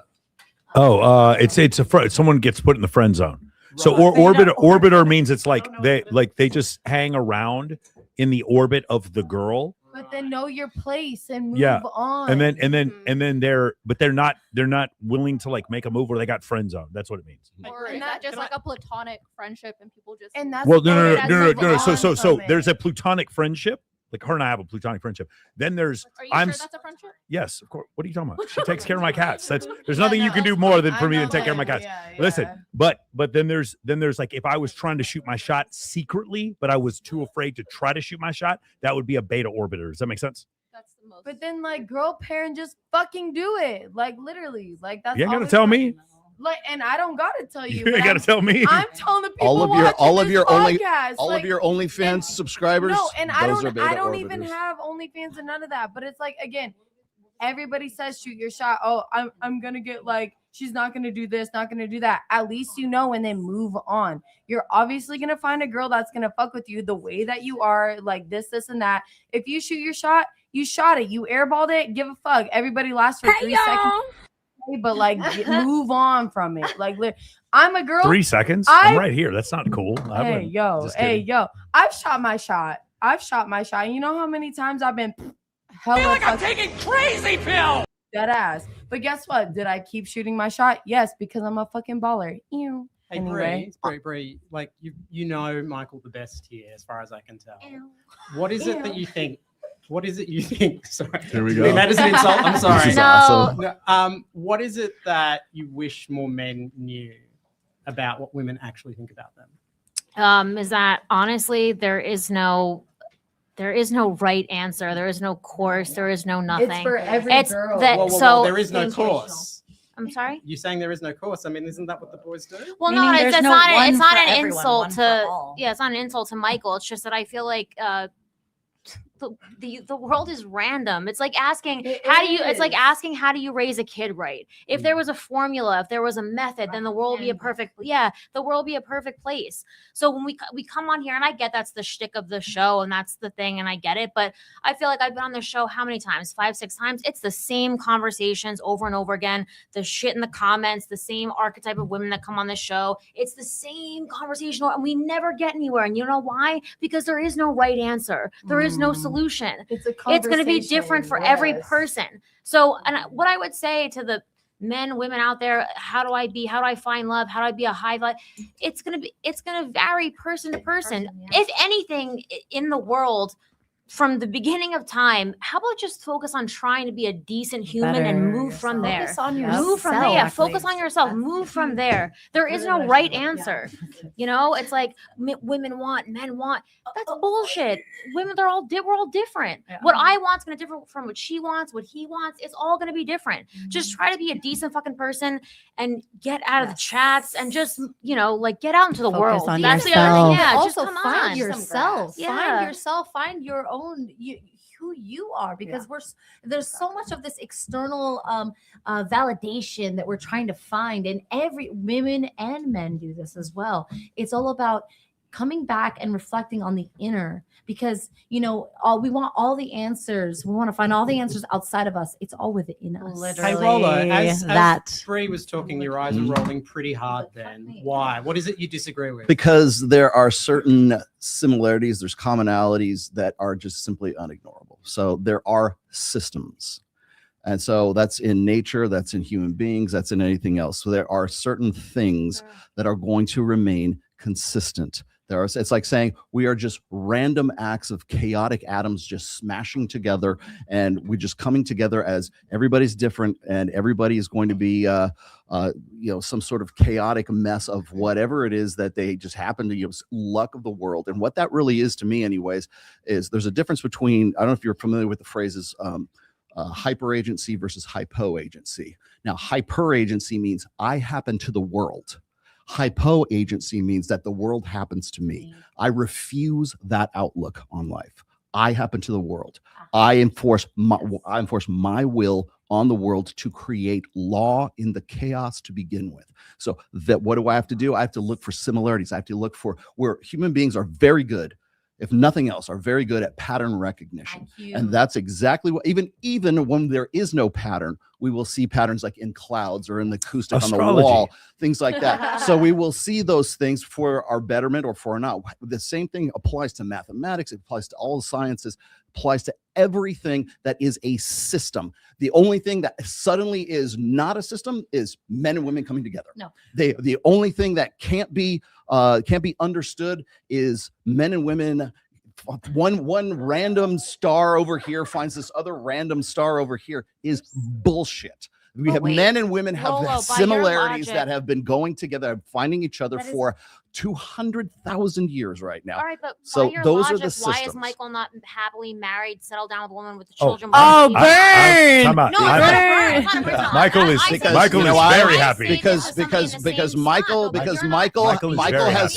Michael understands a system, and he's decided this is how I'm going to work within this system. Yeah, Michael is very happy. Well, no, I'm not saying you're not. I'm not like denigrating your relationships. All I'm saying is that if there's like a one-stop shop that you're saying there's data and we can get here, don't you want to be married? Which you told me you want to be married. With children. So I want to be happy, right? And then Yeah. maybe I would put children, and then maybe a pair bonded relationship with someone else, and then possibly married. But happy comes first. So do you want to have children before marriage then? What I'm saying is having children is a higher priority, which is not the highest priority for me, more than getting married, and then possibly not getting married at all. So you would rather have like a child with someone that you wouldn't want to get married No, with? well, maybe not get married, but I'm going to take care of my child. I'm going to be there all the And time. that's the thing that I feel like there's the disconnect coming between men and women is like women, we do think about marriage before wanting to have kids. I know it's not as Not like everyone. I have no desire to generational. get married. So I we're- know you're- that a you're lot of getting into nowadays it's the specifics. opposite type So- of way, but there are girls that do want to get married before having kids. Get married, whatever. The difference between men and women right now is men speak the language of empiricism and women speak the language of emotionalism. And the problem is that the language of the universe right now happens to be emotionalism because women have decided that they are going to take control of the whole system right now. And who let decides? us? Yes, I'm not Who saying. let us? I'm Yo, not. I'm I'm not not even saying. going I'm down not this saying. women I'm take not saying. control I'm not because saying it honestly- hasn't I been. love But that here's. you- So let me explain something to you. Whenever. How dare you? Let Whenever us the do whenever what the we la- wanna do. whenever the language of emotionalism encounters the language of empiricism, it always sounds like hate. That's why. That's the problem that you're having right now. And you want to know why the whole thing with the manosphere and masculinity, why we're in some sort of crisis right now, is because men are finally deciding that they see the code in the matrix right now. They understand in empirical sense. So they see the system and they understand that there's this one set of rules, one set of books, one set of understanding, and then there's this other set, and they're trying to play by this one, and it ain't working for them. So what they do is they have to come back over to another side, and that's the problem. When we're looking at, I think we were mentioning this when we were at Rolling Smoke. When we look at the difference between the political divide between men and women, we look at that 30-point skew towards the liberal side, while men have pretty much stayed the same when it comes to conservatism, right? If the normative state of our society right now is women's experience is the one that sets the global narrative for everybody, the fact that men aren't also up in that 30 skew, that seems like there's something wrong with guys. When guys don't cry at the end of Titanic. There's something retarded and there's something wrong with those guys because they can't relate with women's experience. So what do we say? You need to go to therapy. You need to go do these things. You need to become more female. And if you become more female, then you become more human. Why is that the benchmark? balance. Why is that the metric? But I don't think crying at the end of Titanic is feminine. Same as Marley and Me. Like if you cry at that, I don't think you're feminine at all. I Right, but, feel you, like but you're you a can human you can person. cry. What I'm saying is you can cry or not cry. Right. You can cry or So not so cry. what I'm saying is this is like when women say men are emotionally unintelligent, when women say that men are emotionally unavailable, when men have emotional problems and it's sexy when they go to therapy or whatever else, what they're saying is, wouldn't it be great if men could be more like us? Men are subhuman here's the until they thing, though. become more female. To be perfected as a human being is for men to be, in some cases, literally become female. Here's So the that- thing. That is not. Here's the thing, though, you guys. You just said this a minute ago. that the void and all that other bullshit that That's just came not out what of I your said. mouth. I would love the whole thing. What that you just said. We all came out of the woman. That's the primary. I love that. the whole That's what you thing. received from it. That's not what I No, said. what I'm receiving from that is would it's love what I'm to receiving just from have a that is really that it's simple okay, thing. I would love to just give you guys like a really simple thing to like recognize here Mhm. because it's not about men becoming more female. That's actually a huge Misconception. it's not healthy either. It's not. It's about the balance. And the thing is, obviously, I know this is like a whole other world, and this might like make your guys' heads blow up or something. But the fact is like I don't know if you guys ever heard of the idea of like a sacred union within, because what that is, like the original sacred union is the merging of the masculine and feminine within. If you guys look at the ancient technologies of the, whatever the what's it called? The Michelangelo, like the painting where it's like shows, it's actual science, it's sacred geometry. It's the merging of the masculine and feminine. It's in the ancient cultures. It's in every single ancient culture from all over I the love world. this at the same discussion. time. I think we should have a 3-hour discussion on I know, this. we need to stop. It's However, too long. No, we're out of time. While I do We're gonna end appreciate it. this discussion and this exploration, this is not peer-reviewed data, and that's why it's a little So bit you guys different. only talk about peer-reviewed That's what data I'm because that's saying. bullshit. Because guys men have been talking about so much value shit that's numbers not and data and peer-reviewed stuff. Where data. women, like we take in the data, but we also take in the fact of being a We're fucking human and intuitive. emotions We are and intuitive. Yes. Women, point men and and women are facts. different. We all agree. Period. It's not even a question. Okay. I just want to bring in like to like whatever close this out. That the most powerful thing that every single one of us could do, men, women, whether you're, trans, whatever, merging. That's what it's called now. Because you told me It's you a said, thing. you You're said- merging. You said to You're not. Well, say- I'm in about to between. say the I'm word, in you said between to not- genders. I'm in between. I genders remember this you week. said to not say the word. So I was trying That's to fine. No, come no, up with we're another 3 hours. We're You can say after whatever you want. 15 minutes. You're good. You can talk about the All I'm painter in saying- fucking Germany in 1939 at this point. Nobody cares. All I want to say is that the most important thing that we could all be doing for ourselves, hands down, is to actually go in instead of always looking out, looking at blaming, shaming, focusing on the judgment, focusing on the comparison, focusing on what everyone else is doing. The most powerful thing that you could actually do to transform every single area of your life is to actually go in. I love it. And to take responsibility. Yeah. And But- the balance, which is wait, is that merging that I was talking about is the balance of the masculine and the feminine within. And in order to actualize Together. real transformation in your life and experience a world that is, I can already tell, beyond anything you guys have ever experienced. And I would love to give you an experience someday if any of you were ever open to it. I don't know if But my I'll girlfriend tell would you, appreciate that. It's but not yes. sexual. It's not sexual. I'm kidding. I'll bring you to multiple orgasms without sex. Sonic. I'll show you. But I the thing honestly is, feel like right now we're dancing in circles and had getting one. absolutely All right, nowhere. time with out, time this- out. Damiana, with this Damiana, at all. Damiana. I need you to do something. Stay I need you to do something after this. I need you to go talk to Tyus, who owns the studio, and you need to expel all of this in a 3-hour show on your own. There's multiple studios. There's 4 different studios in here. You need to do that. But unfortunately, there's 12 of us on the show, so we can't. I gotta can't get. go I into gotta the get a guys' super show. chat. Let Okay? me get his super chats real quick. just Here we go. finding the balance between right. the two. That's I'm all gonna saying. find the It's balance about of the super balance. chats right Like, now. We should find the balance and close this out. Thank you for Let's this. close it out. Let's Okay, close it so out. hey guys, another great Access Vegas. Love you guys. Thank you. Very We much. love you too. Hey, we love Hey. you too. I suspect that many women push back on what Michael says because they want the feelings they have regarding men they care about to be 100% natural and some sort of quantum star magic. Okay. And well, I was this sensitive, fragile dude in my younger years. Guess what? I have a lot of female friends, 0 female lovers. So thank you, Miss Coach. Been there, done that. When I man up and build my body, that's when I fuck. Bruh. True. All right. Foundational question for the panel, although I don't think we don't have time for this one. Let's see. Ratings, Michael. Oh, Jesus Christ. We're not rating the girls. No. We're not You're rating the all girls. tens, You're all obviously. You're all tens. tens. Clearly, yes. What are you talking about? Yeah, in the astral Hey, realm. you know what? It's Schrodinger's Right. 10. You're all 10. And that's an insult right there. Yes. All right. No one should listen to this hard child oracle nonsense. Too many words. Blah, blah. Okay. And then was this the last one? Looks like. Here we go. Horoscope final boss. That's so funny. All right, you win. You win the super chat of the show with that last Horoscope one. final boss. All right, let's close out. All right, guys. Real quick. West. Yeah. I'm so happy you're here. Yeah, me too. Did you have a good time? I had an amazing time. I'm really glad you came back. I love having these wonderful discussions with various viewpoints, and everyone always has something to say. And I think it's, a great debate. And the only way for us to ever really grow is to learn from each other. Agreed. Christina, we still can't believe you're here. It's fucking incredible. I know. It's a miracle. Huh? I came here. I think it's a miracle that I came here. It's actually AI. We literally said your name 3 times and you appeared. guys I think it summoned was me. more than 3. Guys, for those of you who don't know, Christina has been on the cover photo for the show on like 6 different occasions and didn't show up. She didn't show up to any of them. I've hung out with her before, but I didn't know if she was a real person. I wasn't sure, and then I He thought thought I was just- AI one time. I thought she was. Yeah, it's not a real person. Do you have a good time? I had a great Will you come back? Yeah. Will you tell anyone In that you 10 talk- episodes. Will you tell anyone that you talk to this nonsense that they say Michael just has them on the show and embarrasses them? Just tell them this is ridiculous. Okay. tell Beautiful. them. Damiana, do you have a good time? Fantastic.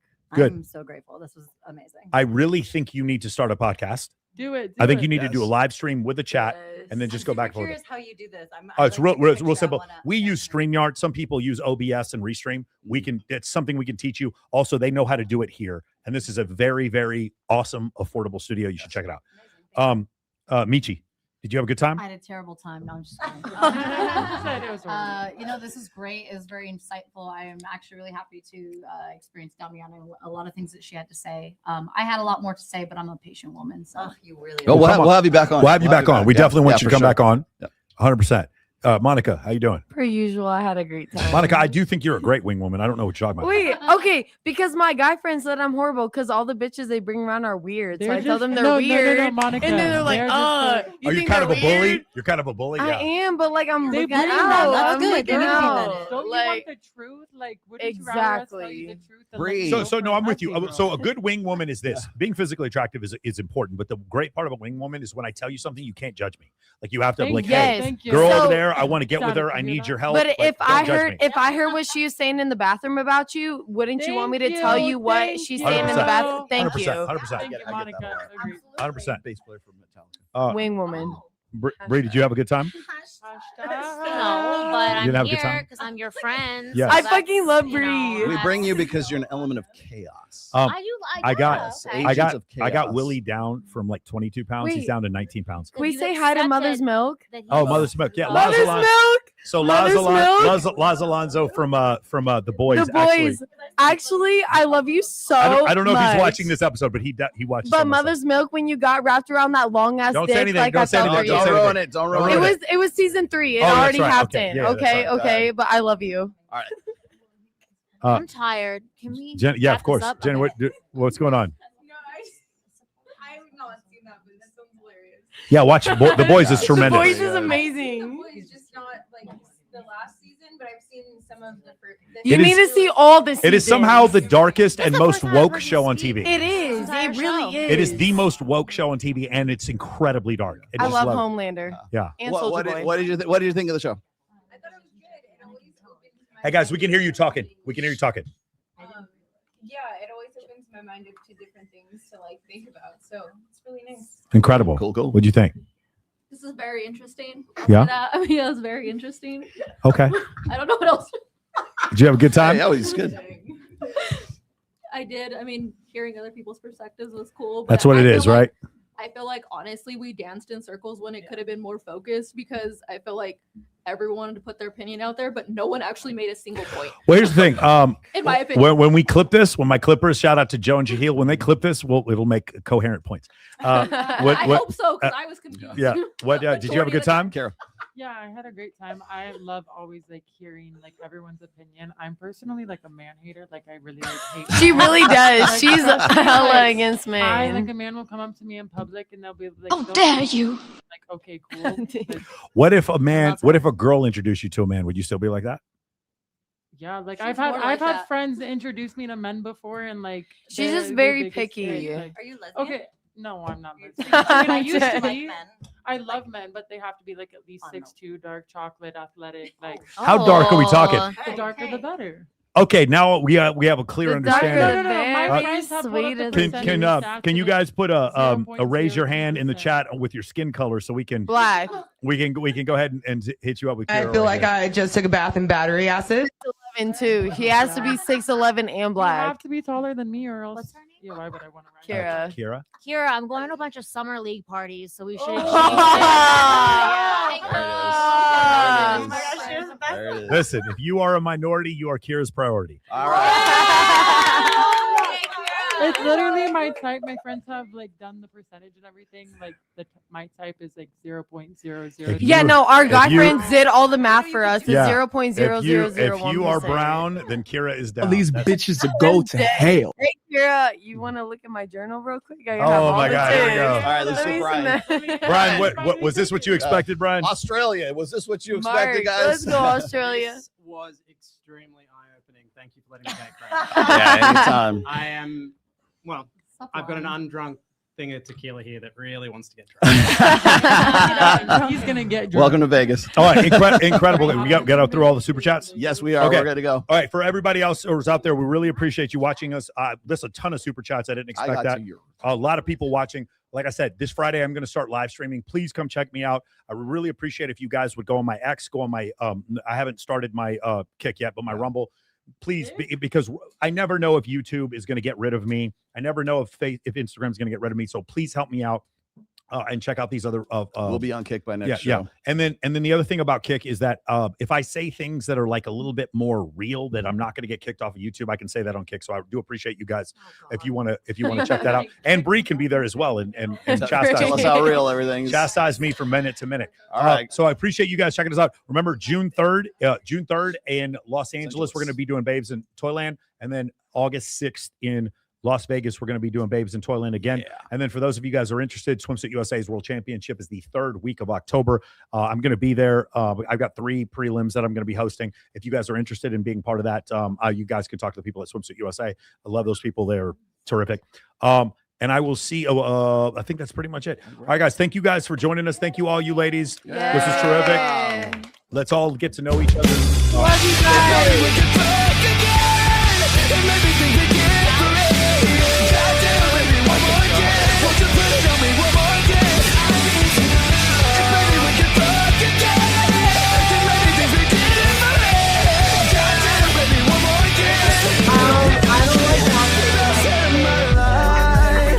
That's nasty. It is nasty, right? Isn't it nasty?